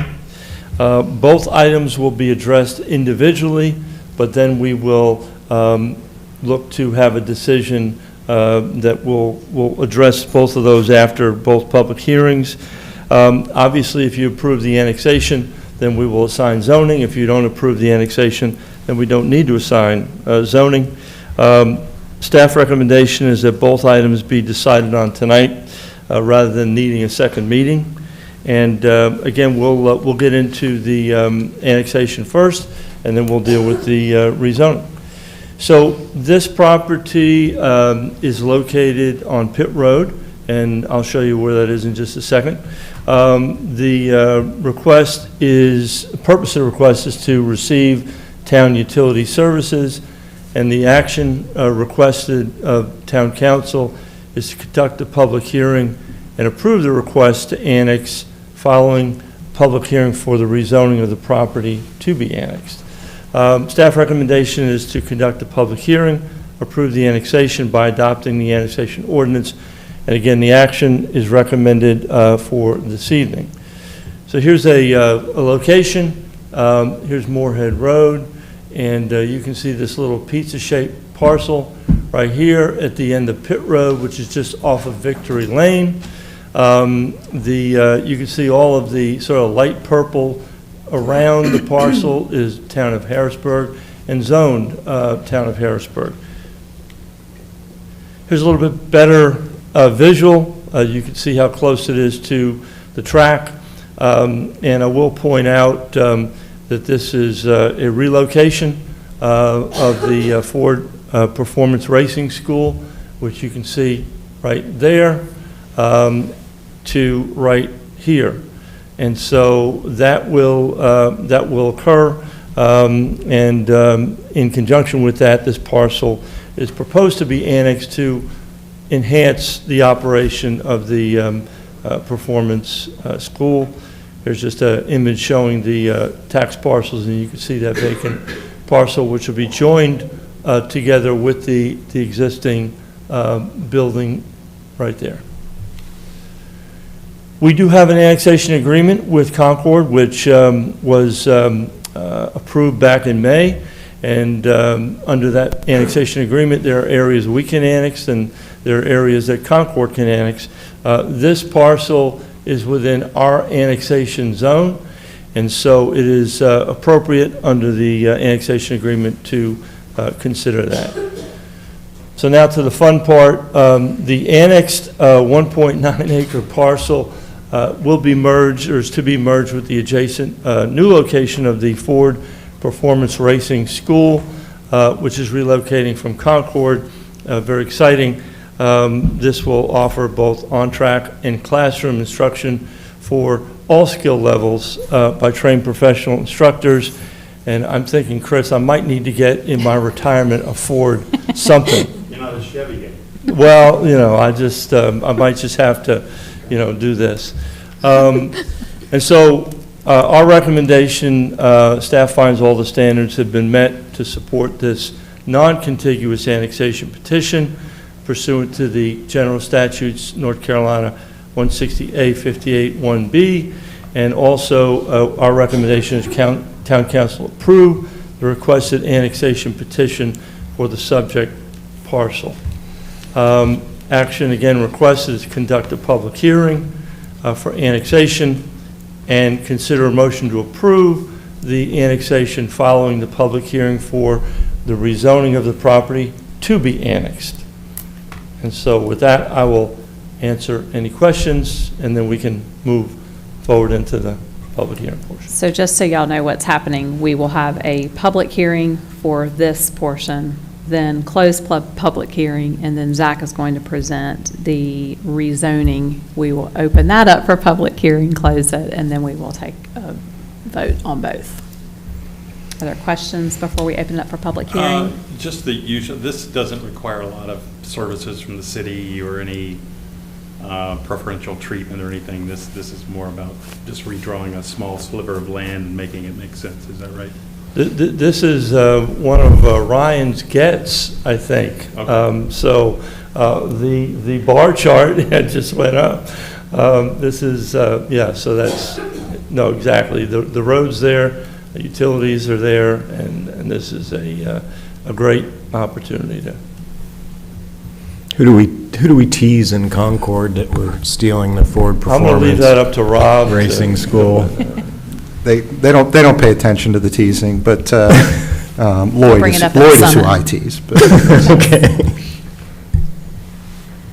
Okay, well, with that, we will open it up for public hearing. We did have a sign-up sheet out front. There was no one to sign up for public hearing, so with that, we will close public hearing. Are there any other comments before we move into the request rezoning with this? Okay, thanks, All right. Zach. So, second item is would be the assignment of zoning for the property to be annexed. When you do annex a property, you have to assign zoning, and the proposal would be to assign it an EC, Employment Center zoning, on the property. Action, again, is requested for the council to hold a public hearing, approve the rezoning request following the action to annex. So we annex and then we rezone. Action on the rezoning is also recommended for this meeting. Recommendation is to conduct that public hearing and approve the rezoning for H 2025-03R following the vote to annex. And again, location of the property. The property is just under 2 acres, located on Pitt Road, and as you just heard, this is a request to annex, and the goal is to join this with the property that will house the Ford Performance Racing School. Again, we are required under the state statutes to assign a zoning once a property comes into the town. And also point out this is a conventional, not a conditional rezoning. And I'll just explain real quickly why that is. Typically, in a conditional rezoning, it is for a larger scale, whether it's residential or mixed use or commercial. In this case, we have one parcel that is surrounded by EC zoning. It is going to be joined to a parcel which will be providing a service, and as a result, this is one of those cases, and we don't have them very often, where a conventional or a straight rezoning is appropriate. And so we're comfortable with that. We've looked at this, and we didn't feel the need to make this a conditional rezoning. You can see that the zoning in the pink there is general industry. Cabarrus County, it would be rezoned to EC Employment Center, which is really pretty close to the GI designation. EC zoning would allow for uses such as multi-tenant flex, light industrial, office, all those uses that would be consistent with existing uses surrounding this property and the existing zoning on neighboring properties. Dimensional standards would be consistent, again, with the buildings found on neighboring properties, and so it would fit in very nicely. In terms of the land use plan on any rezoning, the council always has to make a determination of consistency, and the land use plan does designate this property, you can see in the green, as private recreation, which really is a use which was assigned about 8 years ago. Times have changed, and with Ryan and all the efforts going on for economic development, adoption of the economic development plan last year, it really is a prime location for economic development. So it is inconsistent with the future land use map as shown. However, we support it because we think it's appropriate for that location to rezone it to EC. We think it's consistent with the overall goals of the HALOP to foster economic land use and encourage a mixture of uses on the site. The Planning and Zoning Board heard this request at their September 16 public meeting, and they approved a motion to recommend approval of petition 2025-03R, finding it consistent with the UDO. They found it to be a reasonable request and in the best interest of the public because of its location in that industrial park, surrounding land uses, consistency with the economic development goals of the HALOP. It promotes promoting industrial development within a targeted area in both NC 49 identified in the economic development plan and closer to Charlotte Motor Speedway. And though it is inconsistent with the future land use designation of the current land use plan, it is compliant with the overall goal of the Harrisburg Area Land Use Plan to foster economic development and encouraging a mixture of land uses. And so this is a great example of what the comp plan will address. Land uses change, land use plans need to change with the change. Request for town council is to conduct a public hearing and to consider a motion to rezone following a vote to annex. Any questions? Glad to answer. Unless I missed it, Zach, what is the current county designation? I'm sorry? The current county zoning designation? GI, which is general industry. Okay. So it's approximating an EC zoning. And I was just trying to look it up, but maybe you know, what's the definition of private recreation? I don't see why it doesn't fit. Yeah, I mean, Driving maybe- cars is recreation. Yeah, maybe somebody has some better history on that than I do, but I think it was somewhat of a placeholder, Rob. I'm not sure that there's a, Driving cars for free is recreation. Charging for it is a business. That's the only I see. Because in the HALOP, it shows like a BMX dirt track. Yeah, Dirt track kind of thing. So- Yeah, I think when they did the HALOP originally, landfills don't have much use once they're capped out, so the idea was planning that HALOP out for when the landfill was no longer being used, and so golf courses, parks, things like that become landfills. Problem is, the whole frontage of that is actually not a landfill, that's just a borrow area. And I think when they did that plan originally, they're like, oh, well, this will all be part of future rec. And they just they probably did like, I don't want to speculate, but it floods out to other kind of parcels like this, which would have never been recreation. This is already in a subdivided industrial area.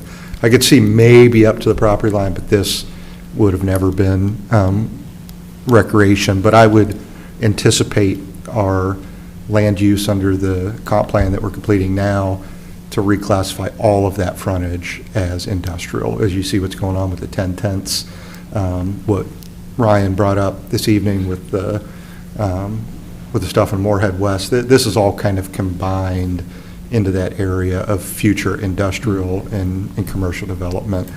I think the landfill, when it closes, if they ever close it, they seem to just always tack on a new height permit to it. But when it ever closes, that would be a recreation area, most Municipal likely. golf course or something like Yep. that. All right. It doesn't make any difference to me, but just based on the definition I see, I kind of take a little issue with it saying it doesn't align with the HALOP, because it does, in my opinion, based on this definition. I think it was. It's neither here. I think it's a better safe than sorry. As long as you sure. say it's inconsistent but meets the town's goals. Yeah. It's a permissible decision to make. Yeah, I get it. That's in the long consistency statement I will read shortly. Yeah, okay. I'll read it for you. That Thanks. take care of that. Okay, so with that, we will open the public hearing for the Pitt Road property map amendment requesting to rezone the 1.98 acres. We did have a sign-up sheet out in the hallway prior to the meeting. We did not have anyone sign up to speak during public comment. So with that, we will close public comment. And are there any additional questions or comments from council before we move into a motion to approve? So again, town council action requested is to rezone to a Harrisburg zoning designation the property following the vote to annex the parcel. And so now we have arrived at the motions to annex and rezone. So the first motion would be to approve the annexation of a 1.9 acre property, as you can see with the PIN number, located on Pitt Road South as described within the draft annexation ordinance. So moved. Is there a second? Second. All in favor? Aye. Motion is carried.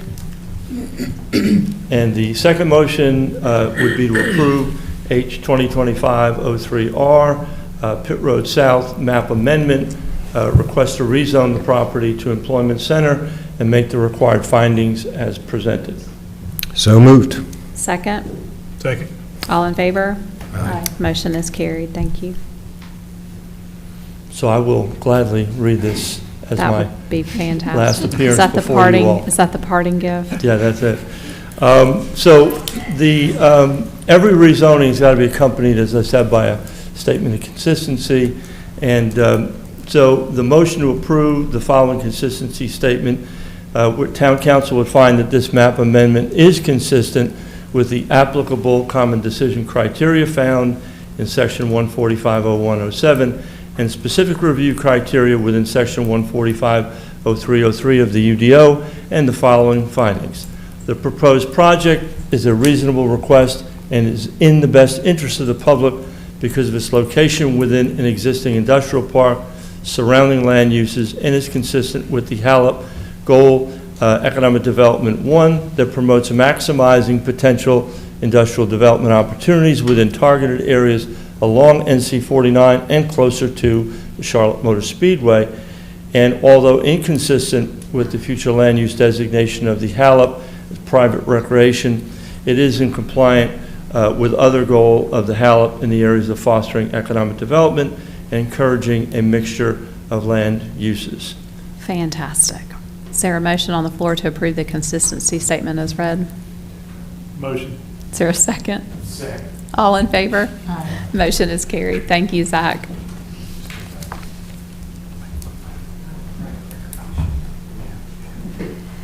Just quickly, Councilman Fall had to step out for the rest of the evening, so he will not be back in here. So we will continue to move on through our old business. We do have one item of old business, and we have Brian back with us. Thank you, Mayor and Council. So tonight, your only item of old business is to consider general obligation bonds for our transportation projects. So a little history on the bonds. In 2017, the voters approved up to $4 million in bonds with a voter referendum. And at that time, that provides local governments with 7 years to issue those bonds.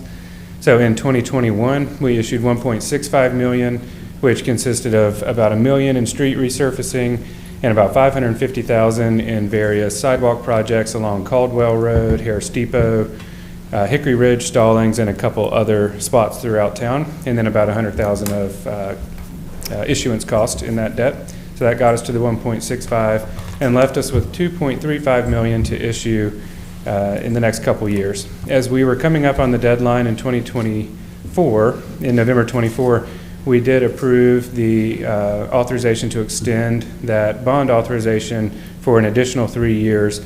And at the time we did that, we said we certainly didn't need all 3 years of that time period. We just needed probably less than a year to get those projects underway and or under contract, and then we could issue these bonds. And so that's where we are now, about a year later, and ready to issue the second round of bonds. So the current projects that are included in this $2.35 million are Stallings Road sidewalks, a little bit of the end of Phase 1 and all of Phase 2, Highway 49 improvements in front of Town Center, which includes the Financial Way extension, and 2 traffic mitigation projects along Roberta Road that you see pictured here, as well as Cambridge Drive extension and Greenway, which is currently under construction, that will allow people to connect into Town Center from another direction. So in order to issue debt, we have to go through an RFP process and solicit bids from financial institutions. And in order to do that, we have a couple partners involved. Davenport Public Finance, I know you all have seen a couple times. There are financial and debt advisors that have been working with the town since 2016, helped to get the first bonds underway, and have helped us with several debt issuances along the way. They also help with long-term planning. They look at the CIP with me every year and plan out our debt strategy over the next 10 to 20 years. So they're a really valuable partner that we've got. Parker Poe is our debt counsel. We've used them for the first issuance, and they're just experts in this field and keep us protected pretty well. Rich is involved in all the town's important transactions and is always a help, as he was today. The LGC will accept our application and approve our issuance of this debt, and then we will select a financial institution as well to issue this debt with. We and Davenport distributed the RFP on September 22nd to over 60 financial institutions, asking for a 15-year term, and we received responses on Friday at lunchtime, and we actually went over those today with the debt team, but we're not quite ready to make a recommendation yet, so we'll have to stay tuned for that next month. But what happens tonight is, with your approval, we would approve a resolution requesting the private sale of $2.35 million in general obligation transportation bonds. That would allow us to send that application to the LGC. Also, I'm asking tonight to approve a professional services contract with Davenport Public Finance for an amount not to exceed $70,000, and that covers all those services I just went over. Covers about the last 2 years of services that we've gotten with Davenport, as well as the heavy lifting on this debt issuance and carrying them forward into our next one as well. So with your approval tonight on those 2 items, this is what our timeline looks like to finish out these bonds. Tonight, we would approve the preliminary resolution for the direct loan issuance. On November 10th, we would approve the winning lender, the term, the interest rate, and any other provisions that may be on that loan, such as early payoff penalties or things of that nature. And we would adopt a final issuance resolution that would be sent to the LGC, and on December 2nd, the LGC would consider approval of our 2025 direct bank loan, and we would be able to close on December 11th. That's what we've identified now. And so with that, I welcome any questions. And if we have none, here is our recommended motion. Are there any questions for Brian? I guess I have a general question. So, I'm always weary about taking on personal debt. I understand why government does it, but this was a referendum, right? So the voters said do it, so we must do it. We don't have to do it. We don't have to do it. But most people do feel that way. If the voters say. If the voters say, yeah, you should. to go do something that we should. Absolutely. I've Okay. evaluated this over the last 10 years now of whether it is worth it to incur that interest charge on something that we maybe could cash flow. But if you have that permission from the voters to do it, it's probably wise, and then you could use that cash on other priorities. Okay. And that's been a conversation Brian and I've had with some of you, which is, ultimately, if you put something on the ballot. You better. And this you was, better listen.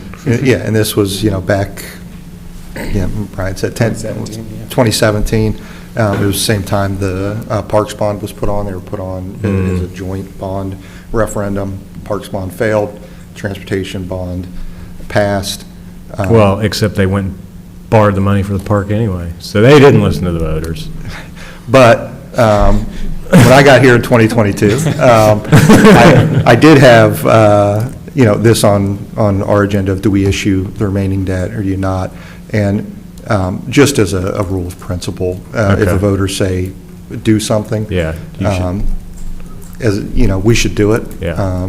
Not doing that supplants, our wisdom for the wisdom of the voters, whether Right. that wisdom is old or not. It's just something that I think we should move forward with. And that's why they probably like you to do it within that time frame, because things change so much. We're in Right. such a stronger financial position now than we were at the time. Yeah, and with that additional bit of time, we were able to plan internally on like how to best leverage that money. So although the timeframes don't work out to where we could use it as like local match, we did it on projects like 49 Phase 1, and Phase 1 allowed us to gather enough information and show progress towards applying for Phase 3, 49, which ultimately became a $9 million grant award with federal money. Same thing with Stallings sidewalks, is that by doing those other 2 phases, it showed our commitment to that area, and we were able to then take all of that information and commitment we've done on sidewalks there and turn that into the $2.3 million grant for the Hickory Ridge Road pedestrian project. So I am happy that we've taken the additional 2.3 and at least leveraged that into an additional 11 million, kind of getting a 4X return on that by taking that additional year and trying to pick strategic projects, transportation-wise, that we could leverage for greater dollars. Sounds good. All right, with that, is there a motion to approve the resolution requesting the private sale of a $2.3.5 million general obligation transportation bond, Series 2025, and approve the financial services contract with Davenport Public Finance for $70,000? So moved. Is there a second? Second. All in favor? Aye. Motion is carried. Thank you. That concludes our old business. We do have a few items up for new business, and first up, we'll have Devin joining us for consideration of the contract for the installation of the Harrisburg Gateway sign on Rocky River Road. Welcome, Devin. Good evening, Mayor and members of council. So I have the pleasure of presenting you the contract for construction or fabrication and construction of the Harrisburg Gateway sign on Rocky River Road. This is continuation of the town's priority on branding, and Rocky River at I-45 was identified as one of the best locations to locate this, what will be one of the last large gateway monuments into this town. The current ones that exist are along Highway 49 near Farm Mill and Galvin Way. And this has been part of the capital improvement plan for several years, but became an active capital improvement project in the FY25 budget. And we were able to secure an encroachment permit from DOT for this proposed location, which is shown here on this next slide. And as you can tell, this is actually outside of the town limits. This is in Charlotte, Mecklenburg County side of the line, but it is at the interchange of I-45 and Rocky River Road, very close to the actual line. But as you're coming in, it presents a great perspective and let you know that you're coming into Harrisburg.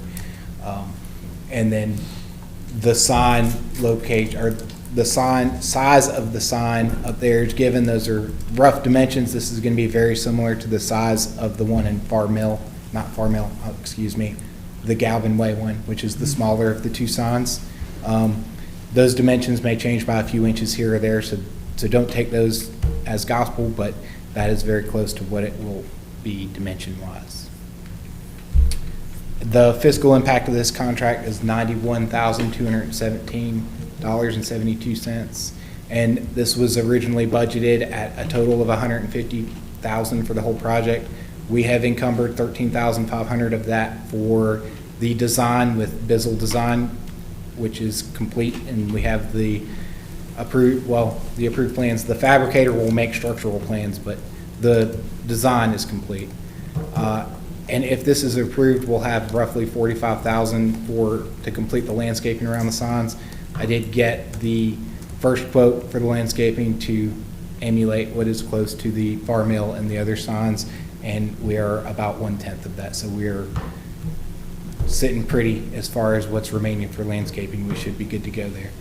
And then this was informally bid, since we're within that range where we can informally bid this, when Casco Signs was the low responsive bidder.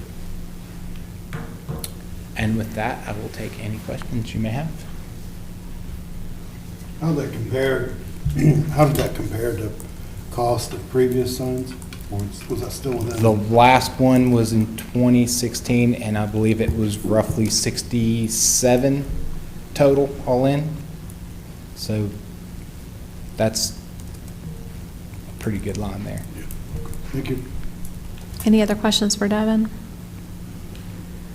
Okay, with that, is there a motion to approve the contract with Casco Signs for fabrication and installation of the Harrisburg Gateway sign in the amount not to exceed $91,217.72?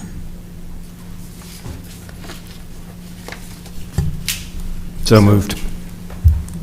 Second. All in favor? Aye. Motion is carried. Thank you. Finally, Jim, after we've called him out before in the back. I don't know why I need to be here. Excited to hear about the contract for the field trip. Well, good evening, Mayor and Council, and I'm excited to present it to you guys, you folks, because, it's my job is to provide the best opportunity for kids and families in this town, and I really, truly believe this is the direction we need to go to make sure that we can assure that those great experiences and where those memories are made continue to happen. So let's talk a little bit about this turf and the project, and give you a little more information and take it from there. So the project initiation, in January of this year, the staff asked council to consider a proposal to include the conversion of 2 fields at Harrisburg Park, fields 1 and 2, from natural Bermuda grass to synthetic turf. And the request was made to help mitigate the poor field conditions at the park caused by heavy use of the fields during spring and fall youth sports. We have very large, 1,400 each season playing soccer alone. as well as additional community use. On Sundays and off times, we get an awful lot of outside use. And the lack of rest necessary for the fields to properly recover. Remember, we've given you some information regarding proper rest. You know, the fields call for no more than 20 hours a week on a field and at least 2 days of consecutive rest for it to continue to be a strong surface for our young athletes. The other problem we have is that because of the size of our program and the length of the season we have to provide for that and build that into the school calendar that changes every year, well, changed a couple years ago into this early release. Start of our spring athletic season starts in early March, and the end of the fall season ends at the end of October, early November. What's the problem with that? Well, the grass in March has not come out of dormancy, our Bermuda grass, and has gone into dormancy in the end of October, early November, creating what? A lot of wear and tear on those grass fields with really no chance to recover. You need that warm air, you need that soil temperature to go ahead and recover. And so we are just beating up and not giving it a chance to really green back up and get where it needs to be. So the idea of converting to synthetic turf was over 2 years, that we mentioned 3, over 2 years in the making with much research, much thought, and a lot of development of how the addition of turf would really help us provide a better experience for the kids and their families, but also improving efficiency for our programming and maintenance staff. You know, one of the things that we've been challenged with from Rob and Lee is efficient, be more efficient. How can we be better at what we do and offer better programs within that process? So during our FY26 budget workshop, I sat with all you folks here and presented information regarding the many aspects of synthetic turf that would benefit the town's residents and their programs. And in May of this year, Council you folks approved this budget for FY26, which included funding for the installation of synthetic turf on fields 1 and 2 at the park. So what I did, I triggered in August an opportunity for us to develop a request for qualifications and then help us with a decision process. So in August, a request for qualifications for a design build project was developed and released, and a staff review committee formed that included myself, Deputy Town Manager Lee Connor, Finance Director Brian Lee, Town Engineer Devin Houston, and Public Works Director Jonathan Young. And I want to take this time to make sure I thank each and every one of them. They give up quite a bit of time to come help us with this process. Their expertise in their different fields is really vital to how we came to a really good decision. So then in September, we received 10 inquiries from from interested firms. Very happy when we saw that we had those 10 inquiries. We knew then we'd get a lot of good opportunity to really see different types of turf and from different firms. Of those 10, we actually had 6 submittals of RFQs. And then we went and narrowed it down to get 3 presentations, of which that committee that I spoke about earlier sat and interviewed and listened to those presentations. And from there, we had 2 finalists. And at that point, we got Rob involved so we could go out and visit the 3 different facilities installed by those 2 finalists. We spent a couple of morning and a couple of afternoons doing that. And so then it helped us come to a position where we could pick a firm that we thought would be best for our project. And we settled on Field Turf USA, and then we ultimately, I began negotiations with them to try to see if we can get the best price we could get for the town. And what made us choose Field Turf? Reputation and experience, and their strong sense of partnership we felt with them. Also brand recognition. Rob mentioned earlier the professional and major college installations throughout the U.S. that use Field Turf. Bank of America Stadium is a Field Turf facility. They have an in-house design team. Many of the firms that came had to go out subcontract for that. Theirs is in-house, which cuts down on the time we need to get from point A to point B to obviously to the end of the installation. Great playability with a no-crown field. It's a flat field. It's the best thing you can ask for, right? You don't have to worry about any kind of crowning. They have impressive player safety data. They provided that at every junction whenever asked. They have an availability, as we spoke of earlier, to put in a heat-reducing infill. It's called Cool Play. That's part of the opportunity that we have to make this an even better facility. And, of course, it's easy to maintain. We need to clean it. We need to pull up the infill and get the grass about every 400 hours of use. We figure that's about every 10 days. We'll have the equipment go through and kind of pick that up and reset it down and make it kind of almost a new field every time we do that. So what's included in this project? A complete design-build project with the installation of over 133,000 square feet of synthetic turf on fields 1 and 2 of Harrisburg Park. Other things involved that is included with other opportunities, as Rob spoke, we have some ads that we will consider. We can get up to 2 permanently marked soccer fields, as well as up to 8 sets of field tick marks. That's our future athletic programs. They come in, they mark the corners, different spots. We go ahead and mark it. We can use paints that last a whole season. So our guys don't have to go out and do that every week. And that gives us quite a bit of flexibility going on as we develop programs. 2 interior light poles relocated to the outside perimeter of the fields, as Rob spoke of earlier, which gives us, again, great flexibility in adding programs as we go down the line and learn how to best use this new facility. The cool play infill, it reduces heat of the playing surface up to 40 degrees is an increase or a decrease in temperatures on those playing surfaces.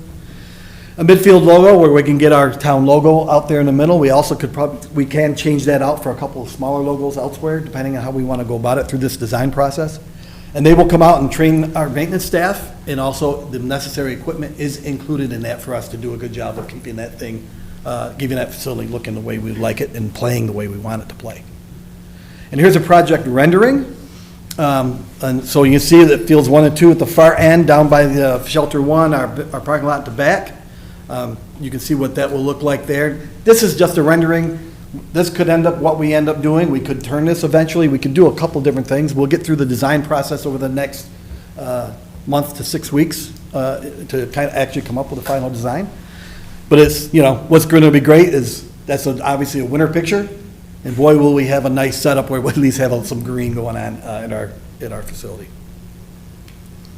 Conversion benefits. What are those benefits? Well, reduced maintenance of the fields, which we've talked about, right? We've come to you a couple of times for more sod and different things. We've done everything we think we can do to make those fields really perform to up our standard. But there's no mowing, there's reduced striping, there's no chemical applications. There's no fertilizer, no pre-em applications, no irrigation, and no annual resodding. It's a weatherproof service and reduces stress on natural grass, allows for increased use. Year-round availability allows for winter programming. One of the things I'm most excited about is the opportunity to use it in the winter.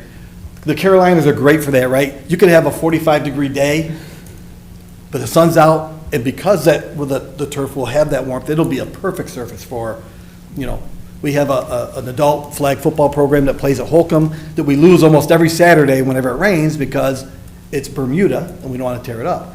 This allows us to move it there. We won't lose any of those games.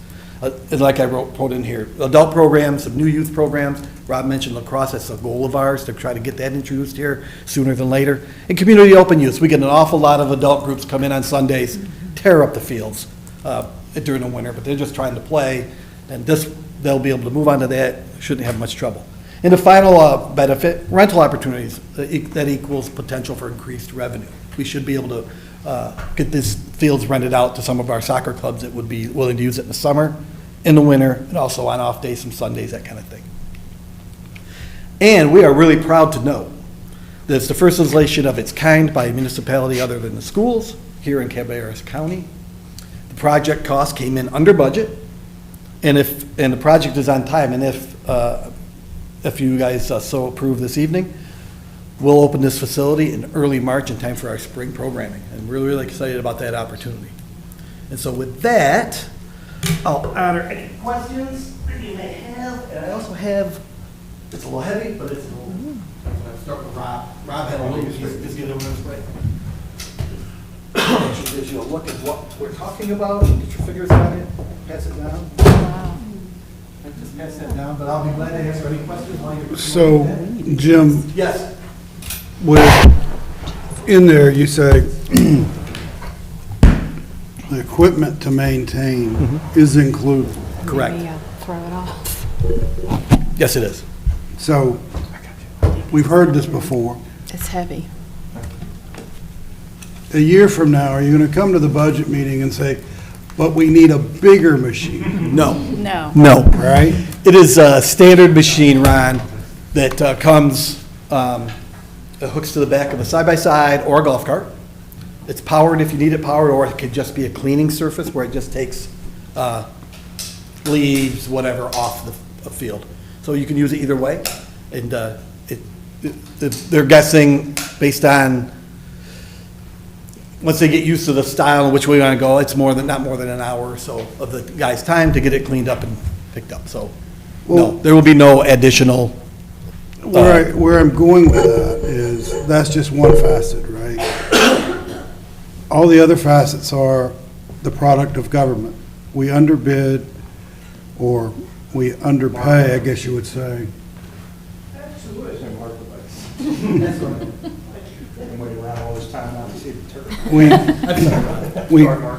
We find ourselves in these projects where we have to take the lowest bidder, and we have to go with all these regulations of how we bid out these processes.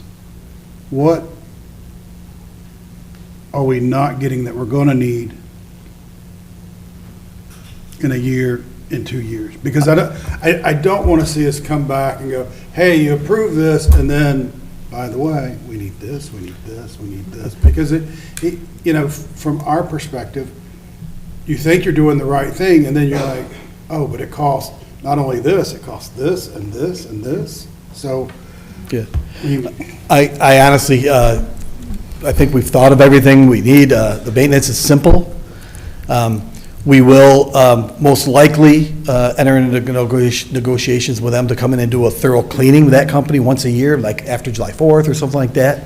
But outside of that, we've thought of everything. The only thing I can think of coming back for is maybe more fields later, so, depending on how it works, right? And what we do with future parks, if we build parks, those kind of things. But as far as this facility alone, I think we've got everything we need. I really can't think of a thing that we would need to come back to you for. So when we think of 4th of July, no equipment on that field at that point, on that area?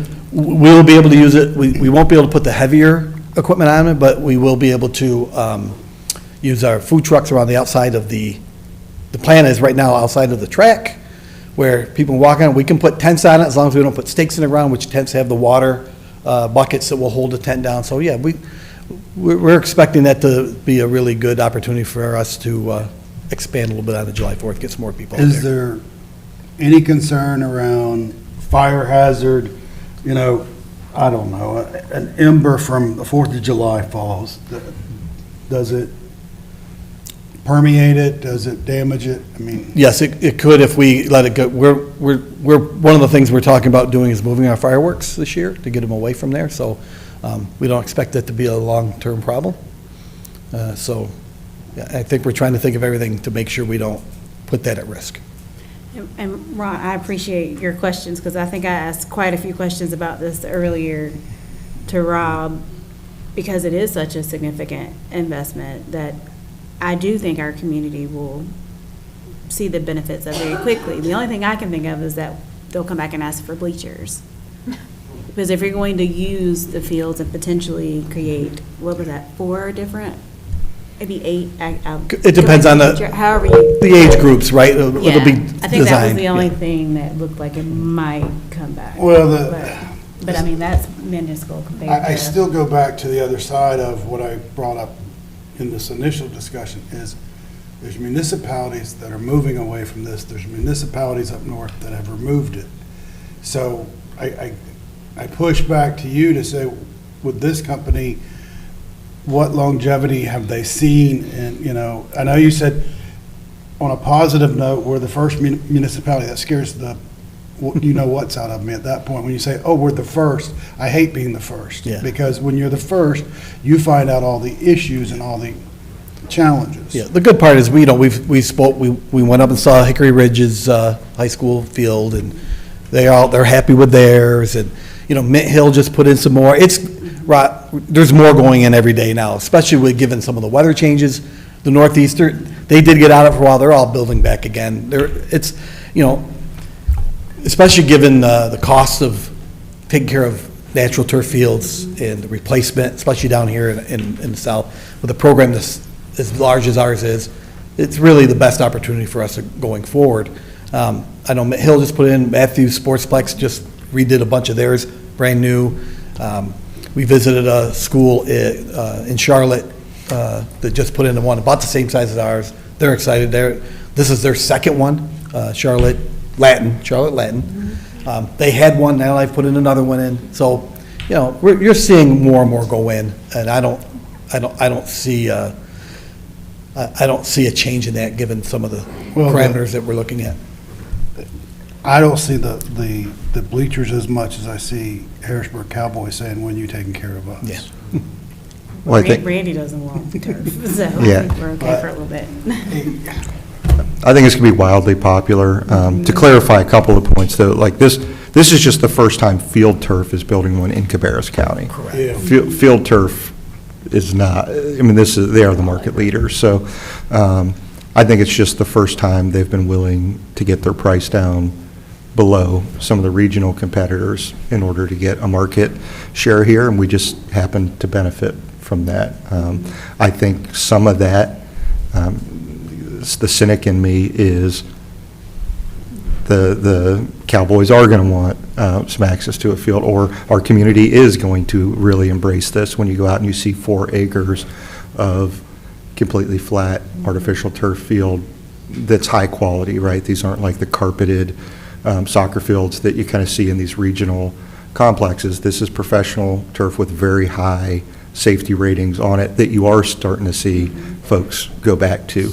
There are more turf fields in existence now than there were 10 years ago when folks started going back to natural fields. And if you got to see Pittsburgh play the other night, you could see what the turf fields, their kicker about blew his knee out trying to kick a field goal because their natural field was just a mess and they've got to redo it. So I think there's safety issues each way.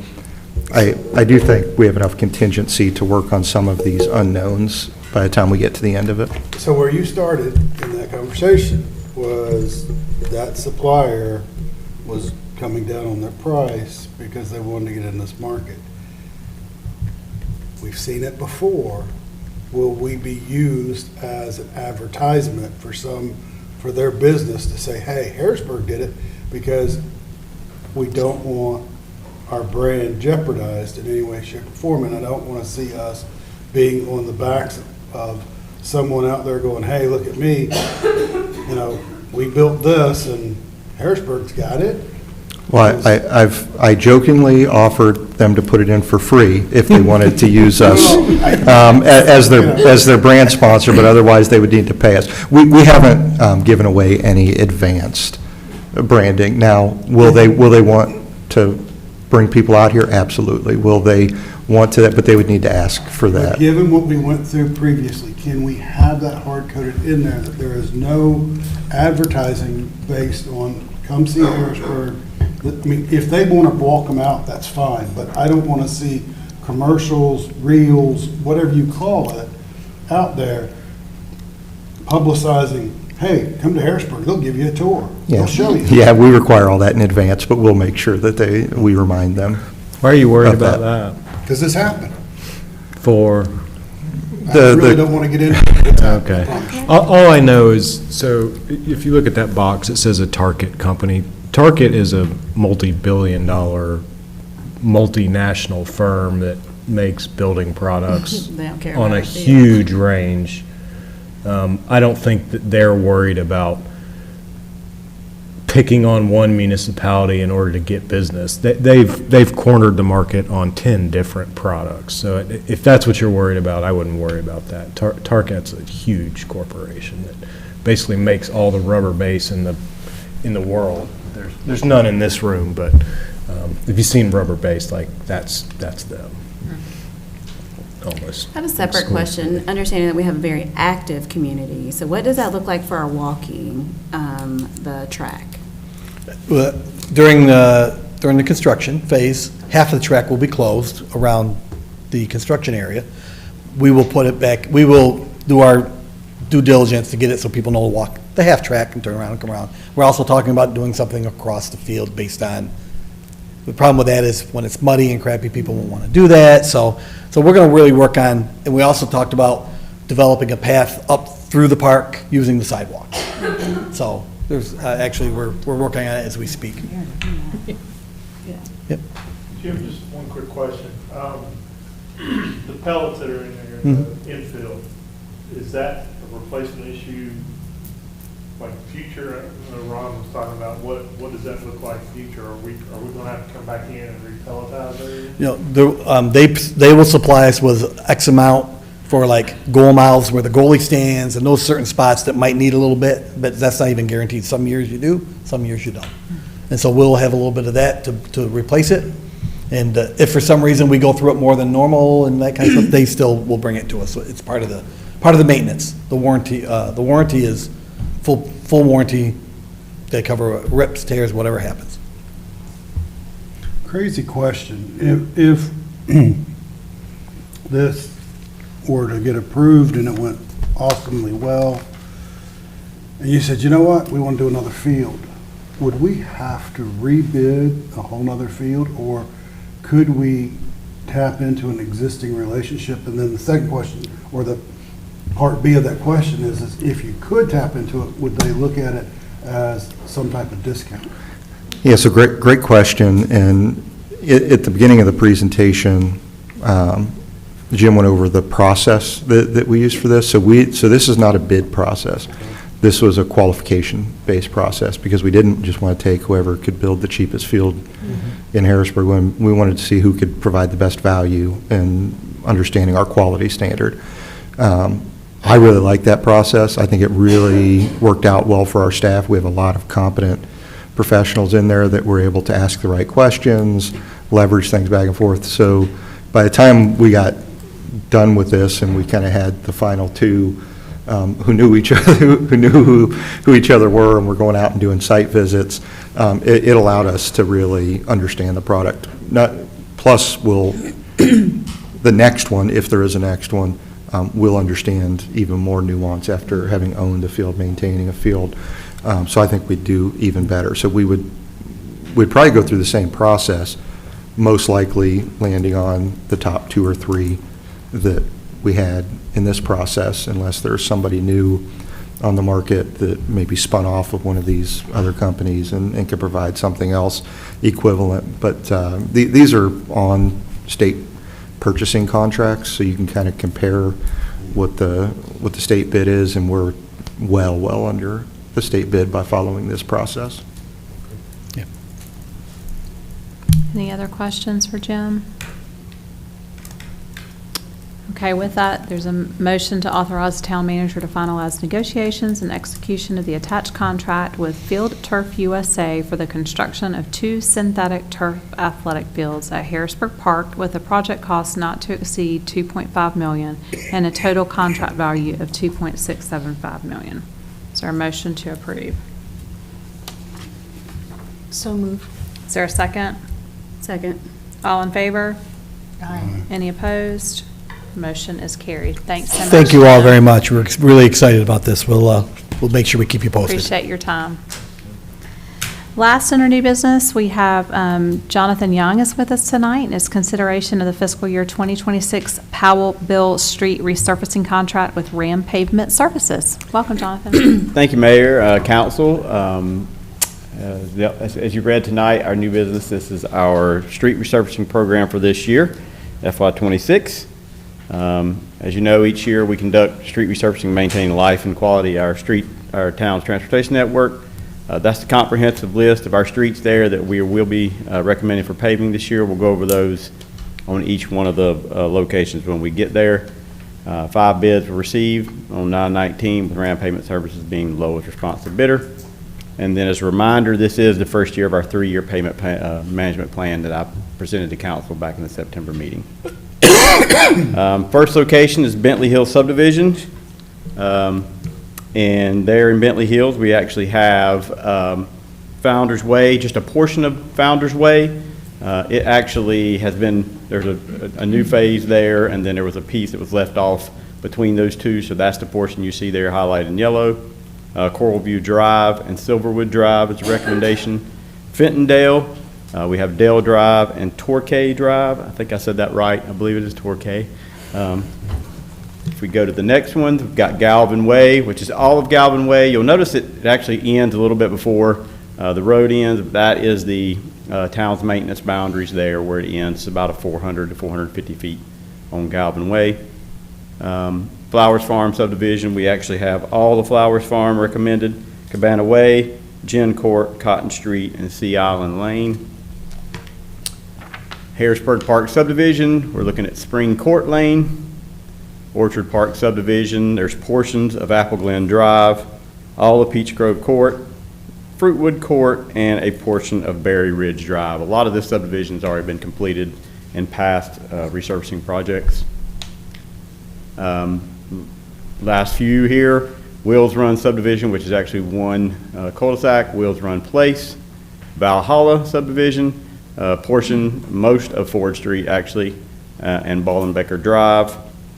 And then the final one, Harrisburg Industrial Park, which is the Harrisburg Industrial Park Drive. It'll be that complete project, except for the little bit at the very end. You can see the yellow ends there. Just before the end, there was a portion that was paved with the widening on that several years ago. With that, the FY26 resurfacing contract will be fully funded by the Powell bill allocations for per NC General Statute 136-41.1 through 136-41.4. FY26, the town is expected to receive around $703,000 based on our receipts from our Powell bill. We've gotten one of those already. And then the fiscal impact of this project is $622,638.45. Project meets town's goals of providing safe, well-maintained, dependable public facilities, systems, and services. With that, I will take questions. Is there milling in this or no? There is milling. Mm-hmm. Yep. We've got enough milling to actually cover all of this project. We determined that some in the field. There's a couple of those streets that may not necessarily need full milling. Some of those over in the older sections of town, they don't have curb and gutter on the side, so we kind of determine that as we go through the field, but we do have a full milling. So, I'm trying to understand, the neighborhood I live in, Flowers Farm, is on there. I guess it was probably 3 years ago you guys came through and crack sealed, and then I don't know what that liquid was. Liquid road, yeah, it's liquid road. So is that considered resurfacing, or are you going to take that up and? It's a great question. So actually, you hit right on the head of what is a perfect example of what we talked about in our last. Liquid road would be one of my examples of that pavement management. So that was to extend the life of of those roads in that subdivision. Based on my notes from Corey, he felt like that was about 5 years ago. So, so he did put some notes together for me on some of these, but he felt like it was roughly 5 years. So this is the perfect time actually to come in on your subdivision and some of the others that we'll be recommending probably next year that had some of those liquid road treatments. But that's exactly what that was for. It was to go on there, really try to extend that life, crack seal, give you that little bit of surface. It's a minute surface. We're talking millimeters. And then now you would come in and actually mill that, resurface it for a full resurfacing. And hopefully, again, maybe in a couple of years, you might have to do something else with that. There's some other little treatments on there to keep it for 20 plus. So the crack seal at that point goes away. Yep.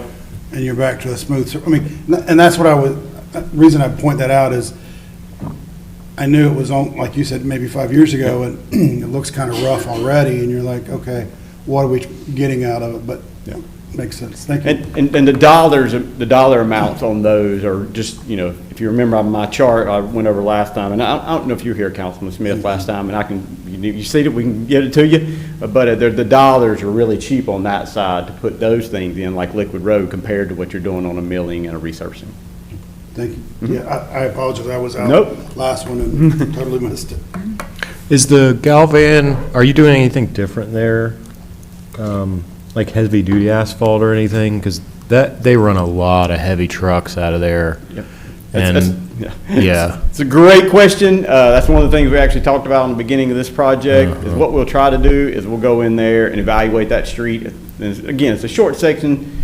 We do have some contingency funds built into this project. Okay. We also have some full depth recovery, so we've got a little bit of amount in there if we need to go in and actually take out more than we need to. That's a perfect example where we'll be doing some of that stuff. Yeah, make sure they do some really good work on that one, especially because if you go to the car wash there, you have to leave through that road, and when it's all beat up and dusty because all the things crumbled up, I'm sure Auto Bell would appreciate it if we did a good job. Well, You just go out the wrong way like I do. Is that what you do? You Go go the out, I wrong get turned way? back around. They may like all the people coming out because it's dusty and being able to use their car more. Maybe they do like it. All right, thanks. Yes, sir. All right, if there's no other questions, is there a motion to approve the contract with Ram Pavement Services Incorporated totaling $622,638.45 for the fiscal year 26 Powellville Street resurfacing project? Is there a motion to approve? So moved. Is there a second? All in favor? Aye. Motion is carried. Thank you so much, Jonathan. Thank you. We need to make a call out to Jeff Phillips so he knows that we're maintaining the roads. We are maintaining roads. Jeff always said we got to maintain the roads when he Absolutely. left. So, Action items, Rob, I only had one written down, and it was for Ryan about the vacancy from past to now. That's all you had as well? Okay, great. We do have a quick need for closed session tonight to discuss land acquisition, and we could potentially have one contract item to approve when we come back. So normally I say we go into closed session and we're done, but there is the potential to have to vote on a contract when we come back. So is there a motion to move into closed session? motion. Second? Second. All in favor? Aye. Motion's carried. Take a quick little break. Kathy thought it was going to occur.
What's that? She was going to, Oh, the other? Yeah. I know. she's supposed to start tomorrow. I wonder if that's from when they were doing. You don't have to go all back to your this presentation, but go through the Yeah. motions and resolutions. stuff. Maybe the dust has settled from all the way it's upstairs. They got a call on All right, are we good? Okay, we are back into open session, and we have one final item of business. Mayor, you have the, Brian's motion stuff. Do you I want him do. to read it out, or you good? I can read it out. There is a motion to approve the purchase contracts for 4301 Stallings Road for $650,000 and 4245 Stallings Road for $550,000 and the related fiscal year 2026 budget ordinance amendments. Is there a motion to approve? Is there a second? All in favor? Any opposed? Thank you. The motion is carried. Thank you. With that, is there a motion to adjourn tonight's meeting? Second? Second. All in favor? Aye. Motion is carried. Thank you. Perfect.